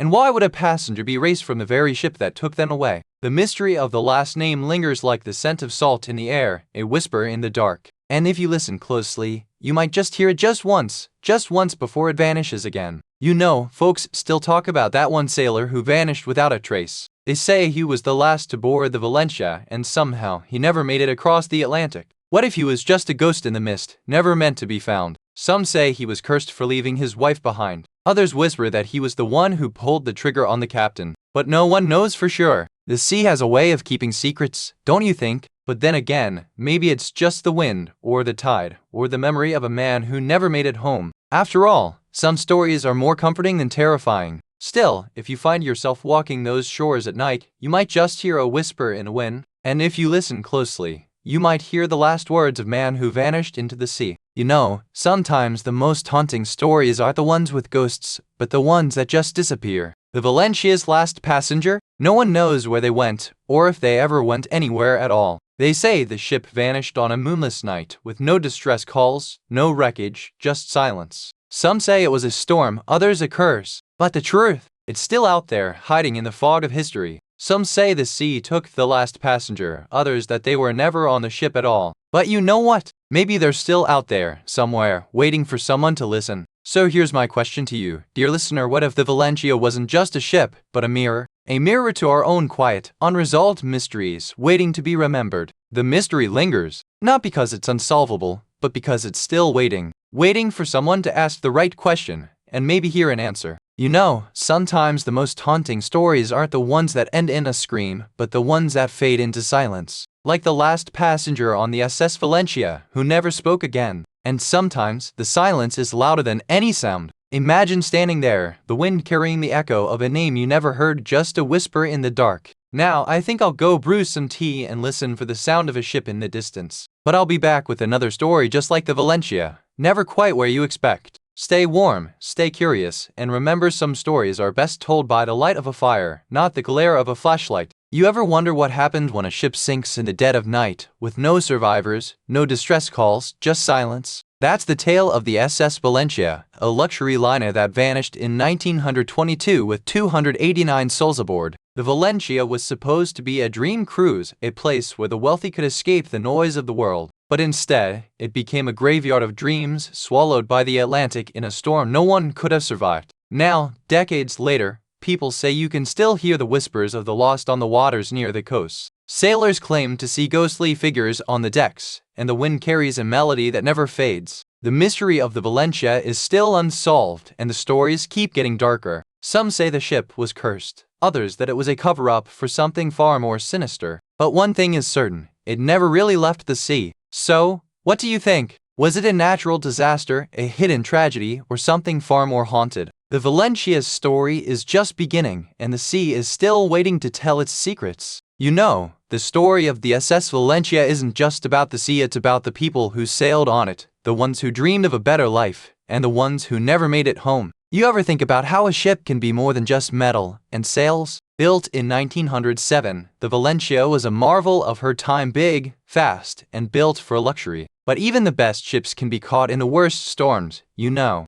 and some storms are never meant to be survived. Some say the ship had an old curse or that the captain was too confident. Others swear the sea had its own plans and that the Valencia was never meant to make it to New York. And then the storm hit. Not just any storm, but one that took everything, life, hope, and the very soul of the ship. You ever wonder what it feels like to be lost at sea, with no one to hear your cries? The Valencia's story is a tragedy, not just of the sea, but of the human spirit, how it can be broken, how it can be lost, and how it can still haunt the waters where it sank. You know how sometimes the ocean just stops, like it's holding its breath? Well, that's what happened on the Valencia. One moment, the waves were rolling in normally. The next, they just vanished. You could hear the silence, like the sea had been told to behave. The crew was confused. They checked the compass, the logs, the sky. Nothing made sense. The wind had stopped. The sun had stopped. It was as if the world had forgotten to move. And then, the first body was found floating in the water, face down, eyes wide open. They tried to call for help, but the radio was silent. No signal, no answer. The crew started to panic. Some said it was a curse. Others whispered that the ship had been cursed by the sea itself. But no one dared to say it out loud. By nightfall, the ship was a ghost. No wind, no sound, no light. Just the sound of the waves, or was it the sound of something else? The crew began to see things. Shapes in the dark. Voices in the wind. And then, the next body was found. This time, it was floating upside down. They started to believe the stories. That the Valencia had been cursed by a ghost from the past. That the ship had been built on sacred ground. That the sea itself had claimed it. But by then, it was too late. The ship was no longer a vessel. It was a tomb. You remember the moment, don't you? The air grew heavy, the sky turned a bruised gray, and the sea began to howl. The Valencia was never meant to sail that day, but the captain had his orders. The last log entry was a warning. The ocean is not calm, but the sea is not yet angry. We must press on. It was written in a shaky hand, as if the writer had already lost control of the ship and their own fate. Then came the silence. The wind stopped, the waves stilled, and the sky turned black as midnight. The ship sat perfectly still, as if waiting. And then, the sea opened its mouth and swallowed the Valencia whole. No bodies were ever found. No wreckage. Only the sound of the sea, whispering something in a language none of us can understand. And the stories, of course. The stories that never end. Quick word from our sponsor. If this sounds like something you'd enjoy, take a look at the Kindle Paperwhite e-reader. There's a link and a QR code on screen right now, and in the description below. Alright, back to it. I met a woman in Oregon who said she saw a ship in the fog, just like the Valencia, but it had no lights and no sails. She said it floated like a ghost through the morning mist, then vanished without a sound. Another man claimed he heard the Valencia's bells ringing from his boat in the bay. He said they were deep, like a funeral, and echoed through the water like a warning from the grave. A woman in Maine swore she saw a figure on the deck of the Valencia, dressed in a black coat and holding a lantern. She said it looked like a sailor, but the lantern didn't glow, just flickered like a dying soul. And then there was the fisherman who said he caught a piece of the Valencia's wood in his net, dark and rotten, with a symbol carved into it like a warning, or a name, or something we never understood. These stories don't make sense, but they do feel real. Like the Valencia isn't just a ship, it's a memory, a warning, a ghost that lingers in the waves, waiting for someone to listen. The investigators started with the ship's log, and what they found was more than a record, it was a diary of despair. Every entry echoed with the weight of the sea and the weight of the soul. One entry in particular stood out: a captain's plea to the stars, asking for mercy. He wrote of a ghostly figure on the bridge, whispering in a voice that was both familiar and foreign. The letter spoke of a storm that never came, of a crew that vanished without a trace, and of a voice that called him from the depths. It was as if the sea itself had been holding its breath, waiting for someone to listen. As the investigators pieced together the fragments, they began to wonder, was this a story of madness, or was the sea finally speaking through the silence? And in the quiet of that room,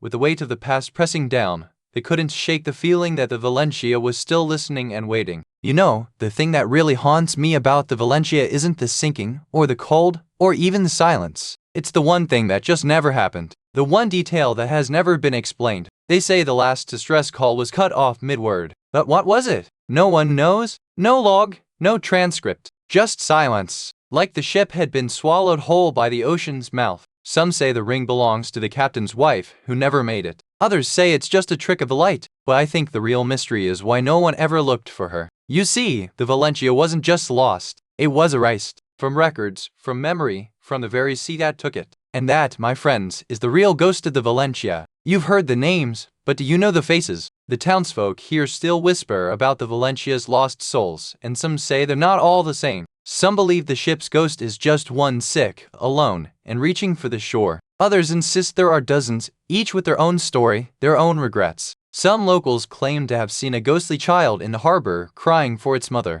Others swear they've heard a woman's laughter echoing through the old lighthouse. And then there are the ones who say the Valencia's ghost is not a person at all, but a place waiting for someone to come and find it again. So when you hear the stories, don't just listen. Think about what it means. What does it mean for a ship, for a place, for a person to be remembered so long after they've gone? You know, some mysteries don't just fade away, they cling to the edges of history, whispering through the cracks of time. The Valencia's story is one of those, and yet, it remains just out of reach. Every year, new names surface, some from the archives, some from whispered family tales. But no one can say for sure who was lost, or why, or if they ever found their way home. Some say the sea still remembers. Some say the ship did not vanish, but became something else, something alive, something watching, something waiting. And so, the story lies on not in the headlines, but in the quiet spaces between the lines. In the silence of the waves, and the weight of the unknown. Maybe that's the truest kind of haunting. Not the ghosts we see, but the ones we feel right here, in the spaces where the story ends. You know, sometimes the quietest places hold the loudest echoes, like the sea, or a ship,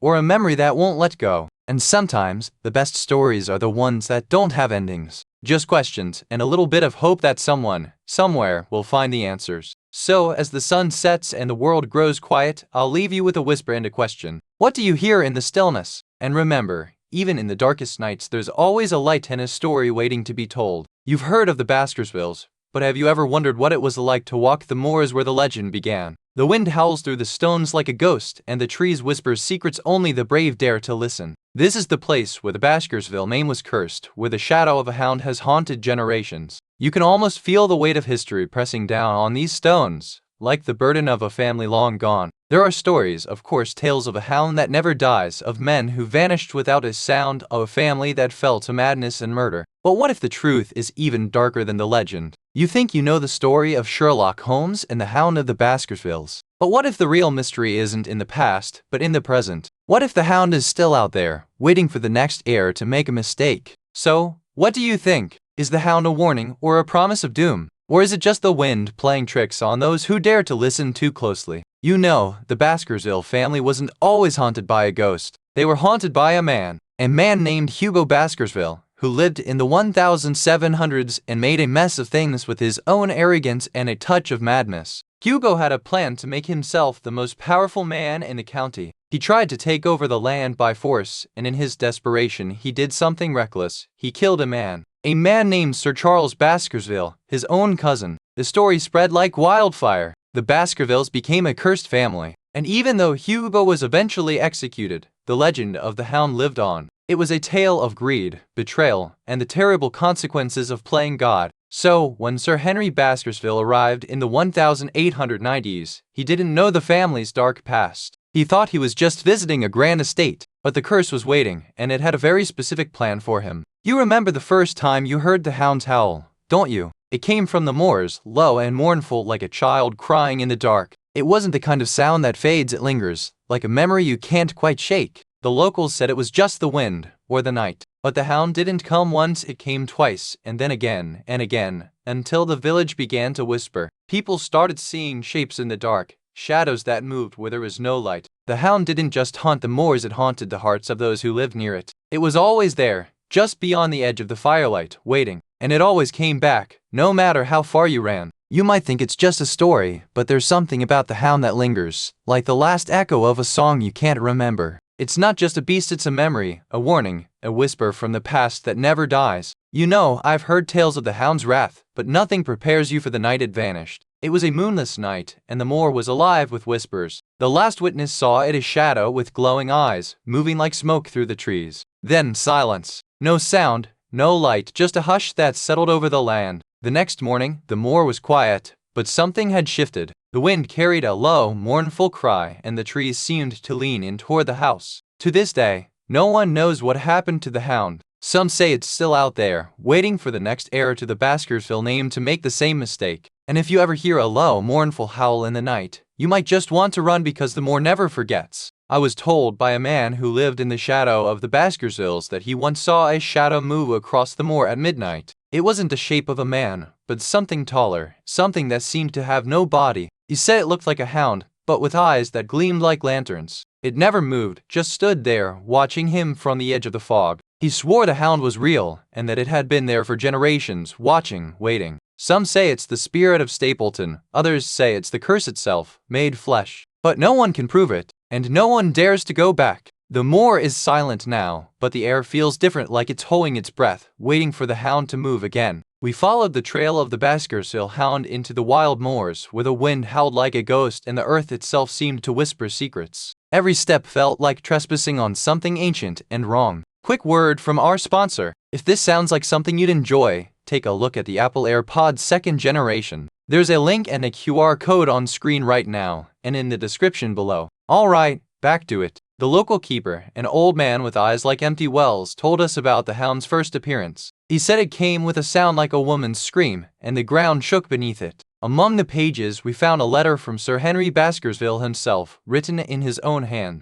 It spoke of fear, of a curse that had haunted his family for generations, and of a hound that walked the moors with a mind of its own. But the most unsettling thing wasn't the letter, it was the footnote, written in a different hand. It mentioned a name we hadn't heard before, and a date that matched the disappearance of a local girl decades ago. We left the moors that night with more questions than answers, and a growing sense that the hound wasn't just a legend, it was a reminder of a past that refused to stay buried. You ever wonder what happens when a legend outlives the truth? The Baskervilles were real, but the hound? That's the one detail that has never been explained. No one can say for sure if it was a beast or a man, or if the hound was ever real at all. Just like the manor, the story has grown, but the truth, it's still hiding in the dark. The hound's final moments are the only thing that remains untouched by time, a ghost in the narrative that refuses to be pinned down. So here's the thing, maybe the hound wasn't a monster. Maybe it was just a mirror, a reflection of the fear and the guilt that ran through the Baskerville bloodline. And that, my friends, is the one detail that has never been explained. The hound,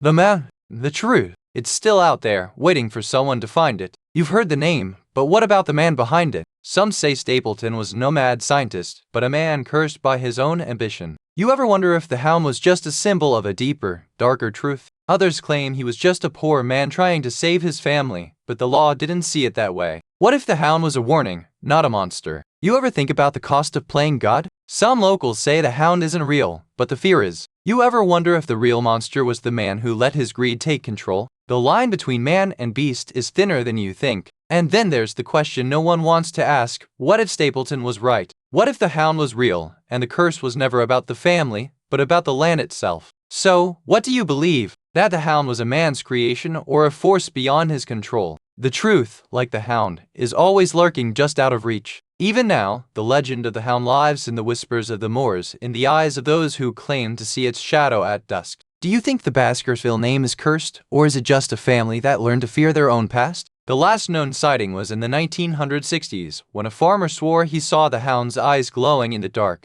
He said it was too big, too fast, and too real to be a trick of the light. The police dismissed it as a prank, but the locals know better. Some say the hound is a guardian, some say it's a curse, and others say it's just a story that won't die. So, what do you think? Is the hound real? Or is it just the weight of history pressing down on a family that never learned to let go? You followed the shadow of the hound through moors and memory, through fear and folklore. But sometimes, the real horror isn't in the beast, it's in the silence that follows. And as we close this chapter, I wonder what lingers in the hearts of those who have heard the tale. A warning, a lesson, or just the echo of something we never truly understood. So I'll leave you with this: the moors may be silent, but the wind still whispers. And if you ever hear that whisper again, be sure to listen closely. But don't worry, dear listener, we have more tales to share. After all, the night is long and the stories are far from over. You ever feel like the past is whispering your name through the cracks of the old world? That's what I felt standing in the shadow of the Baskerville estate, where the wind carries the echoes of curse. The Baskervilles were once the pride of the county, but their legacy is more like a ghost, haunting, elusive, and always just out of reach. You know what's strange? The hound never appears. It's always just the sound of it, a low, guttural growl that makes your skin crawl, even when you're sure it's just the wind. It's not just the hound that lingers here, it's the weight of a family's secrets, the shame of a name, and the quiet terror of being watched by something you can't see. And if you think you've heard the hound, you might want to check your own heart. Because sometimes, the scariest ghosts are the ones we bring with us. You know, the Baskervilles were just a family name. It was a curse passed down like a dark heirloom. The first to bear the title was a man named Sir Hugo Baskerville, a proud, wild soul who fancied himself a king of the moors. He was a man of great wealth and even greater arrogance, and his downfall began the day he dared to defy the natural order. Legend says he made a pact with a beast of the moors, a monstrous hound that came to life in the dead of night. His son, Sir Stapleton, inherited the Baskerville estate and the family's dark legacy. But he was not content to merely inherit the curse, he sought to unleash it, to make the legend real and terrifying for all to see. Stapleton was a man of science and ambition, but he was also a man of secrets. He believed the hound was no myth, but a creature of nature, a beast that had been bred and trained over generations to haunt the Baskerville line. And so, the legacy of the Baskervilles was not just one of fear, it was one of manipulation, of obsession, of a family that built its own prison of darkness, one that would echo through the moors for generations to come. You remember the first time you heard the hound's cry, didn't you? A low, mournful howl that echoed through the moor like a ghost trying to find its way back home. It wasn't just the sound, it was the way it made your skin crawl, like a memory you couldn't quite place, but felt in your bones. It started with a whisper, then a growl, then a full-blown wail that made the very air tremble. You tried to tell yourself it was just a legend,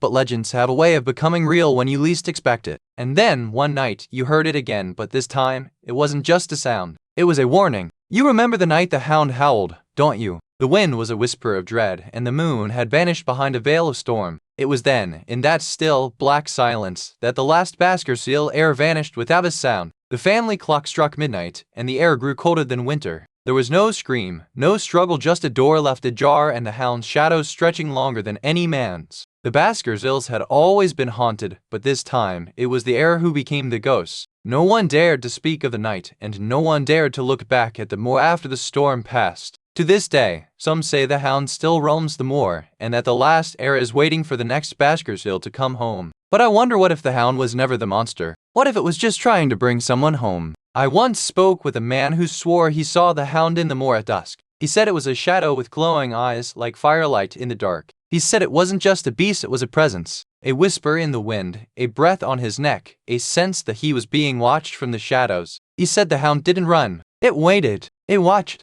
And when it moved, it left behind a trail of silence and a sense of something ancient and wrong. He told me he ran for miles until he reached the village and collapsed in the arms of a neighbor. And even then, the hound's eye stayed with him in his dreams. You've heard the stories, but have you ever wondered, what if the hound wasn't just a tale, but a warning? Maybe the moor isn't just haunted. Maybe it's waiting. We followed the trail of the hound through the moors, where the wind howled like a wounded beast. The air smelled of damp earth and something older, something that clung to the stones like a secret. At the edge of the village, we found the old stone wall, cracked and weathered, where the hound was said to have escaped. It stood like a silent witness to centuries of fear. Inside, we found a journal, its pages yellowed and brittle. It spoke of a man who tried to tame the hound, only to be consumed by its wildness. The words were a warning, not a story. The final clue was a footprint, half buried in the mud. It was large, with deep grooves, as if the creature had pressed its weight into the earth with every step. As we left, the wind picked up again, and for a moment, it seemed the moors themselves were whispering, telling us the hound was still out there, waiting. You know, there's one thing about the Baskerville legend that's always left me wondering. No one ever talks about it,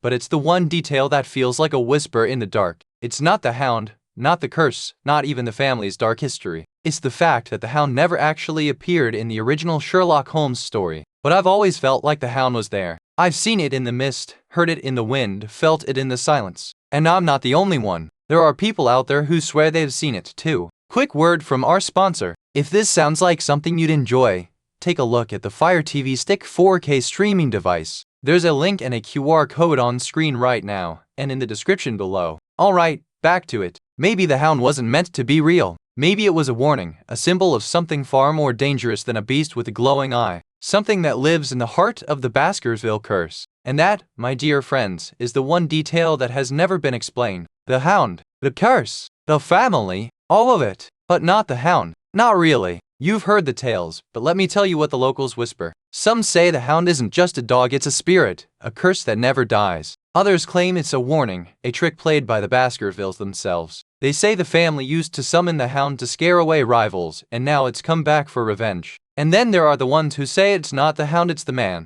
A man who never died, who was buried in the moor, and who still roams, cursed to live with his own sins. So, dear listener, what do you believe? That the hound is real, or that it's just the story we tell to keep the dark safe? And so we circle back to the very heart of the mystery, the unsolved, the unresolved, the part that lingers like a whisper in the wind. To this day, no one knows for sure what became of Stapleton, or if the legend of the hound was ever real at all. Some say the hound was a product of fear, a symbol of the darkness that men like Stapleton could never outrun. Others believe the hound was real, and that the curse of the Baskervilles was never just a tale. To this day, some still swear they hear a distant howl on the moor, a sound that echoes through the trees like a warning, like a call from the past. But no one can say for sure if it's the wind, or something far older, far more real. And so, the mystery remains untouched, unsolved, waiting for someone brave enough to step into the dark and ask the question that no one has dared to ask. Was the hound ever real, or was it just a ghost in the mind of a man who feared his own shadow? You followed the shadow of the hound through moors and memories, but sometimes the most terrifying things are the ones that never quite leave. There's a silence now, but the moors still breathe.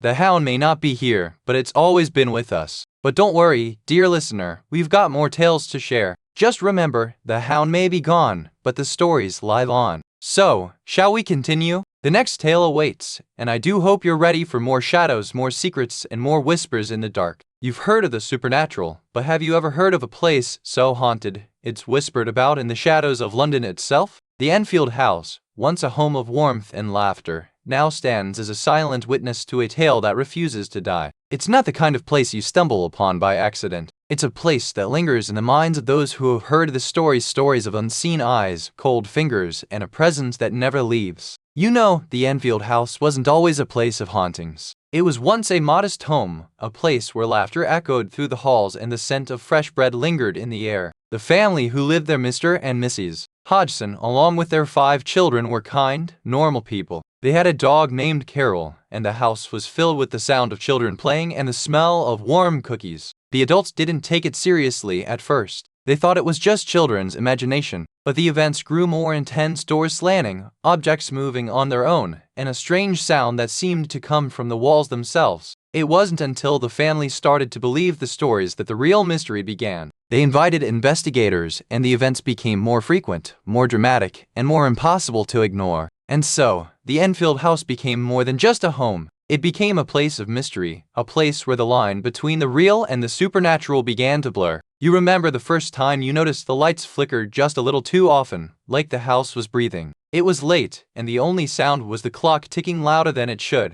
The next morning, the maid found the door slightly ajar, though no one had been there. The air smelled faintly of lavender, but the scent lingered just a moment too long. The house seemed to grow colder, even in the summer. You'd leave a window open, and by morning, it would be locked from the inside, the glass fogged with condensation. And then there were the footsteps. Late at night, when you were sure you were alone, you'd hear them soft, deliberate, coming from the upstairs hallway. You started to wonder if the house was trying to tell you something. But what? And why did it feel like it was watching you, waiting for you to leave? You remember the night the lights went out, and the house seemed to hold its breath. It was then, in that sudden silence, that the first scream came low, guttural, like a child caught in a nightmare. The family had been warned this house had a history of things not being where they were supposed to be, but no one could have prepared them for what happened next, not even the most skeptical of minds. The mother, who had always been the calmest of them all, ran to the stairs. What she found there would haunt her for the rest of her life: a child standing in the dark, eyes wide, holding a toy that wasn't theirs. The doll was never seen again, and the child never spoke of that night. But the house had its way of keeping secrets, and some things are best left undisturbed, even if they're not truly gone.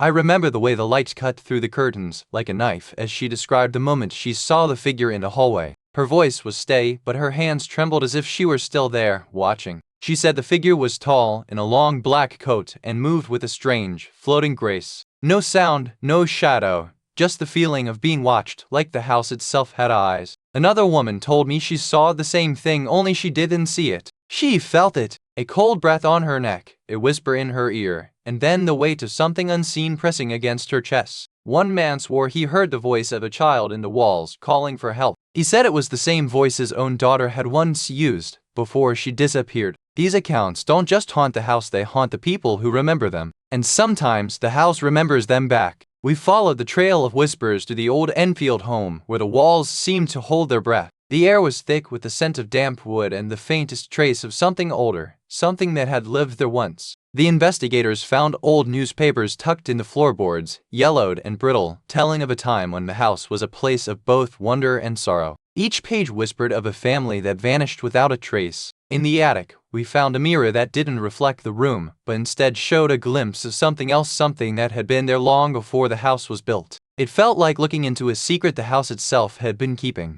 The investigators also found a small, sealed box with a single, faded photograph inside. The image was of a smiling family, but the faces seemed to shift when you looked too long. It was as if the picture was alive or waiting to be seen again. As we left the house, the silence felt heavier than it had been before. The air was still, and for a moment, it felt as though the house was watching us, holding its breath, waiting for something to happen next. You know, the thing that's always bugged me about this whole Enfield case is that nobody ever figured out why the spirit was so interested in the child. It was like a mystery within a mystery. The adults were there, the mediums were there, the skeptics were there, but no one ever asked why the spirit seemed to favor the child above all others. It was like a red herring, or maybe a clue. The truth, if there is one, has been buried in the same way the child was. And now, the house watches, waiting for someone to finally ask the right question. So next time you hear that whisper in the dark, maybe you should ask yourself, was it a warning, or just the house remembering what it saw? You've heard the stories, but have you ever wondered what the locals really think? Some say the house is cursed, others whisper that it's just a place where bad things happen to good people. There's a theory, though, that the house isn't haunted by ghosts but by the weight of history, the way the past clings to the walls like mold. Others say the house is just a place where the truth gets buried, and the truth, once buried, has a way of coming back, in whispers, in shadows, in the silence between the screams. So what do you think? Is the house haunted, or is it just a place where the past doesn't stay buried and the living keep trying to forget? You know, sometimes the most haunting thing about a place isn't the ghost, but the silence that follows. The house in Enfield has been quiet for decades, yet the questions never stop whispering. The police closed the case, but they never solved it. No bodies, no answers, just a house that remembers. And maybe, just maybe, it still knows who was never found. Quick word from our sponsor. If this sounds like something you'd enjoy, take a look at the Apple AirPods 2nd generation. There's a link and a QR code on screen right now, and in the description below. Alright, back to it. Some say the house is a guardian, others say it's a warning. But what if it's just waiting for someone to finally ask the right question? So, what do you think? Is the house a memory, or is it still watching? I'll tell you this, when the wind howls through those old windows, it sounds like it's saying something. And if you ever find yourself wandering near Enfield, don't be surprised if the house whispers your name. It's been waiting a long time. You know, sometimes the most terrifying stories are the ones that never get told. What if the Enfield house isn't haunted by ghosts, but by the silence of what happened next? We've heard the whispers, seen the shadows, but what about the quiet spaces between the screams? The house may be empty now, but the echoes aren't. Maybe the real mystery isn't the ghost, but the people who lived there. What did they know? What did they fear? And why did they leave? Before we move on, let's remember the house may be haunted, but the truth might still be hiding in the dark. Stay with me, and let's find it together. You've heard of the ghost ships, the ones that vanish without a trace. But the SS Valencia, she's a different kind of ghost. A ship that never made it to port and never left the sea. Built in 1921, the Valencia was supposed to be the pride of the Atlantic. A luxury liner, yes, but also a place where fate had a cruel sense of humor. The last radio transmission from the Valencia was a simple, chilling message: "We are sinking. Help us." And then silence. No distress call. No survivors. Just a ship that vanished into the deep. Now, decades later, the Valencia is more than a shipwreck. She is a legend. A place where the sea remembers, and the air is thick with the weight of the past. And if you listen closely, you might just hear her calling. Not for help, but for something else entirely. You know, the SS Valencia wasn't just any ship. It was a proud, stately vessel built for the Royal Mail Steam Packet Company, a British company that made its living delivering mail and cargo across the Atlantic. It sailed with the best of the best, carrying mail, passengers, and the hopes of a nation. But not everyone aboard had the same destination in mind. But the voyage would take a turn that no one expected. A storm rose in the Atlantic, and the ship was caught in a maelstrom that would change the course of its fate. The storm lasted for days. The crew fought to keep the ship afloat, but the water was relentless. And when the storm finally passed, so did the ship. The Valencia vanished. No bodies were found, No survivors, only the echoes of a storm and the whispers of a ship that never made it to New York. You remember the way the sea can be so calm one moment, and then it just changes. The waves grow still, the wind drops, and the sky turns a shade of gray that doesn't belong to the day. The crew of the Valencia started noticing things small, strange things. A compass spinning on its own, a radio crackling with voices that weren't there. The kind of things that make you pause, but not look too closely. Then came the whispers, not from the wind, not from the waves, but from the ship itself. A sound like a voice, low and wet, curling around the ears like smoke. They tried to laugh it off, of course. You don't believe in ghosts when you're in the middle of the ocean. But the laughter didn't quite reach the corners of the ship,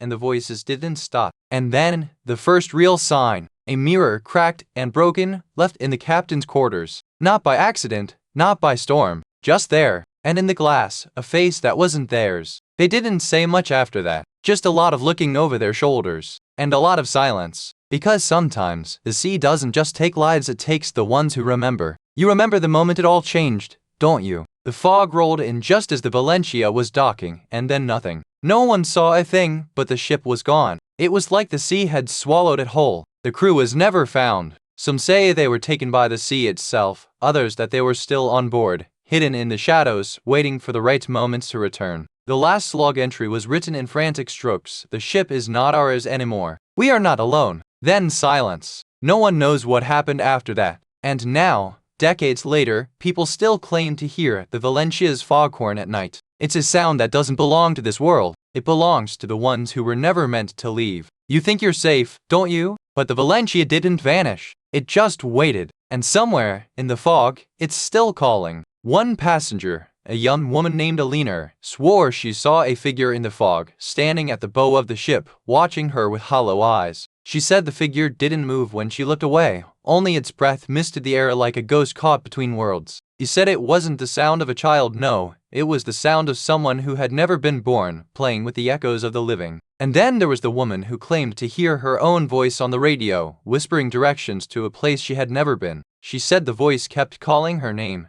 even after the ship had sunk, even after she had left the world behind. The investigators found a journal, tucked inside an old trunk, the pages yellowed and brittle. It was written by a crewman who vanished without a trace. Each entry described a growing unease, like the ship was being watched by something unseen, and the crew started speaking in hushed tones about the unseen passengers.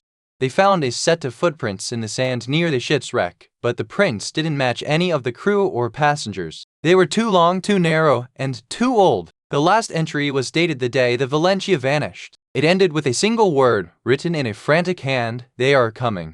The investigation led them to a lighthouse on the same coast, where the keeper said he saw lights on the water, like eyes watching, long after the ship had gone. Even now, people say they hear the Valencia's whistle on stormy nights, and the sea sometimes answers with a sound like a child's laugh. You see, the thing is, no one really knows why the Valencia's crew kept the door locked. Not even the sailors. They just knew they had to. And that's the one detail that's never been explained. Some say it was the captain's orders. Others say it was the ghost of the ship itself. But no one can say for sure. And that's what makes it so unsettling. Even now, decades later, the door remains sealed. No one has ever opened it. And no one ever will. At least, not without knowing the truth. So, what do you think? Was it a secret, a curse, or something far more sinister? We'll never know. But we'll keep searching. You've heard the stories, but here in the little town of Newport, we've got our own version. They say the Valencia didn't sink, it just drifted. Some say it's still out there, waiting for the right tide. The old mariners swear that if you sail past the lighthouse at midnight, you'll hear voices. Not screams, but laughter. In melody, sweet and sad, like a lullaby sung by ghosts. There's even a local legend about a ghostly figure who haunts the ferry. A woman in a blue dress, clutching a baby. Some say she's searching for her child. Others say she's the child herself. But here's the kicker: no one knows who she is. No one knows what happened. And that's what makes the story linger. A whisper in the dark, waiting for someone to listen. So here we are, still chasing shadows, still asking the same questions: what happened to the Valencia's lost souls? We've followed every lead, every whisper, but the truth remains just out of reach, like a ghost that refuses to be caught. The files are closed, the cases are cold, but the ship isn't. It still waits, a silent monument to the people who vanished, still holding their stories, still guarding their final secrets. And maybe that's the real mystery, isn't it? Not what happened, but why it's still here. Why the Valencia won't let go. Why the passengers never made it home. So we keep coming back, not for answers, but for the questions. Because sometimes the best stories are the ones that never end. You know, sometimes the most unsettling things are the ones you don't see at all.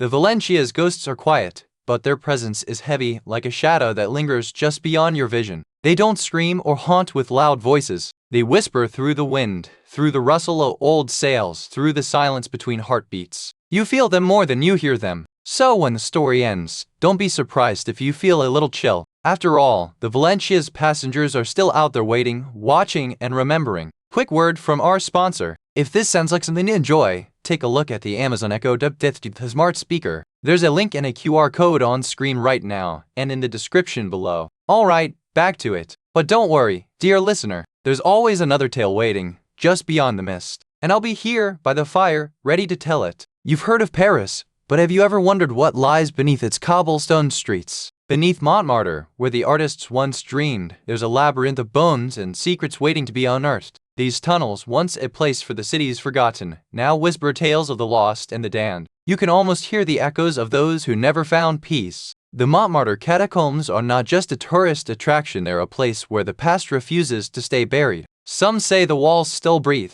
and the dead still watch. You might come here seeking history, but you'll leave with something else entirely. A feeling, a question, a whisper in the dark that lingers long after you've gone. So, are you ready to step into the shadows, or will you let the past remain where it belongs beneath the city and beyond your reach? You know, the Montmartre catacombs didn't start as a place of death. Back in the 1700s, they were just a patchwork of old sewers and abandoned churches, a bit of a mess, really. The city was growing fast, and the dead were piling up. The real turning point came in 1786 when the city decided to make a clean sweep. They started digging up the dead from mass graves and moving them into these tunnels. It was a bit of a slap in the face for the poor, but it was also a way to make space for the living. But then, in the 1800s, the city started using the catacombs for something even darker. They built a network of tunnels to carry sewage, and that's when the real horror began. The dead were left to rot in a place that was now also a place of waste and disease. And then, in the 1950s, things got even stranger. The French government decided to make the catacombs a tourist attraction. They added lighting, walkways, and even some guides. But the people who once lived there,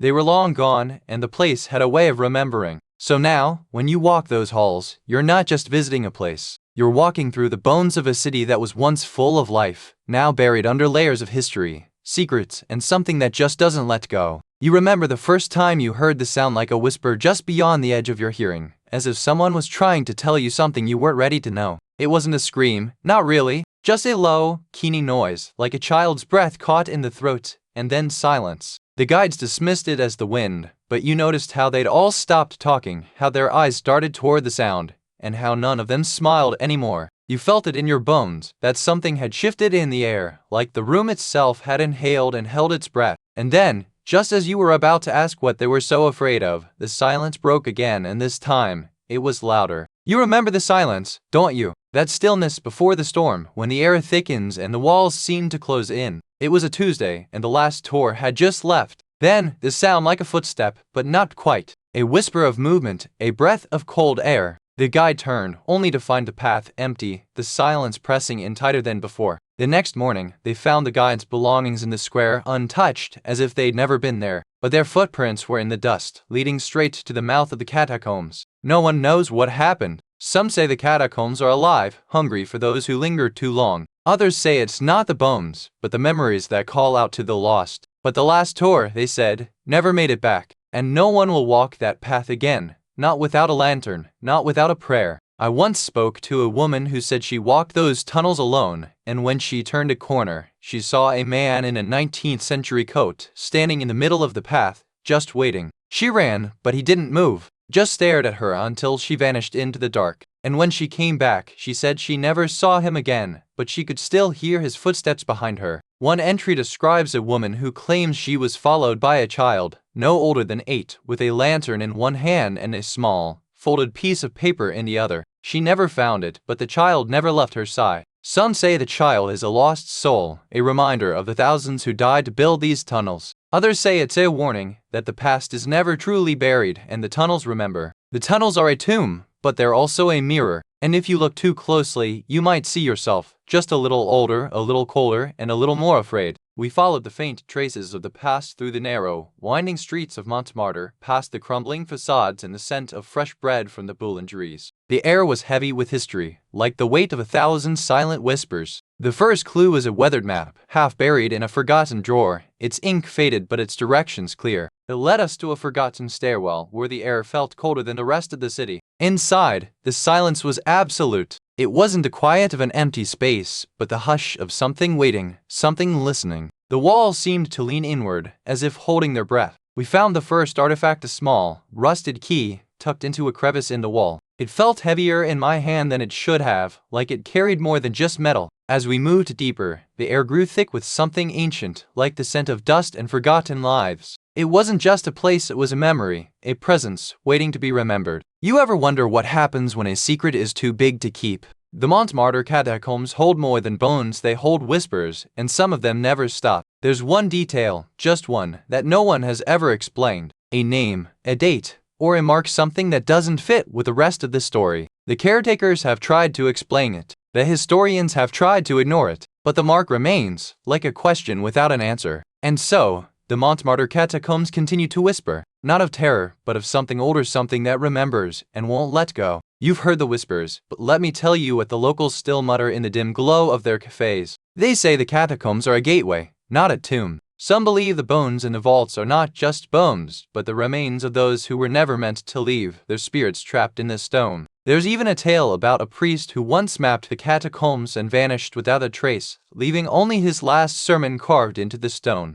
And then there's the legend of the white woman who appears at midnight, her dress trailing behind her like a shadow, leading lost souls deeper into the dark. Whether truth or tale, one thing is clear, the catacombs are never truly empty. They are a place where the past refuses to stay buried. There's still no clear answer to what happened in the Montmartre catacombs that night. The lights went out, the screams echoed, and then nothing. The doors were locked from the inside, and the bodies were never found. Some say it was a prank gone wrong, a group of teenagers playing with a hidden passageway. Others insist it was something more natural. The silence after the chaos still lingers like a ghost in the walls. You can still feel it when you walk through those tunnels, the strange, aching sense that you're not alone. That something, or someone, is still waiting for you to find them. So, what do you think really happened? Was it a tragedy, a prank, or something far darker? And if you ever find yourself walking those tunnels, will you turn back or keep going? You've heard the whispers of the catacombs, felt the chill of the past, but have you ever wondered what it's like to walk those narrow corridors with nothing but your breath and the echo of your own footsteps? The silence is so thick, it feels like the walls are holding their breath, waiting for something to break the stillness, something that hasn't happened in centuries. And just like that, the story ends, but the feeling stays. You walk out of the catacombs, but the cold still lingers on your skin, and the silence lingers in your bones. But the next story is waiting, just around the corner, just beneath the surface, just like the past, never truly gone. You've heard of the Hotel del Coronel, haven't you? A place where the sea whispers secrets and the moon casts long shadows. But what you haven't heard is the tale of its cursed chandeliers, glowing with a ghostly light that lures the unwary into the dark. Built in the late 1800s, it was once a grand escape for the elite, a place where laughter echoed through the halls. But something changed, something happened in the night that turned laughter into silence and light into darkness. It's said the chandeliers were once crafted by a master artisan who claimed to see spirits in the glass. But when the hotel fell into disrepair, the chandeliers began to glow with a strange light, and the whispers grew louder. Quick word from our sponsor. If this sounds like something you'd enjoy, take a look at the Fire TV Stick 4K streaming device. There's a link and a QR code on screen right now, and in the description below. Alright, back to it. Now, when the wind howls through the broken windows, the chandeliers light up, not with fire, but with a pale, ghostly glow that seems to come from the walls themselves. It's a light that doesn't belong to this world. And if you're ever in the area, you might hear it too, a soft, melodic hum that lingers in the air, like a lullaby sung by the sea. But don't follow it. Some lights are meant to stay in the dark. Before you go, if you enjoyed this, please give it a like and subscribe so you don't miss the next one. And tell us in the comments what you'd like us to make next. We read every single one. Thank you so much for watching.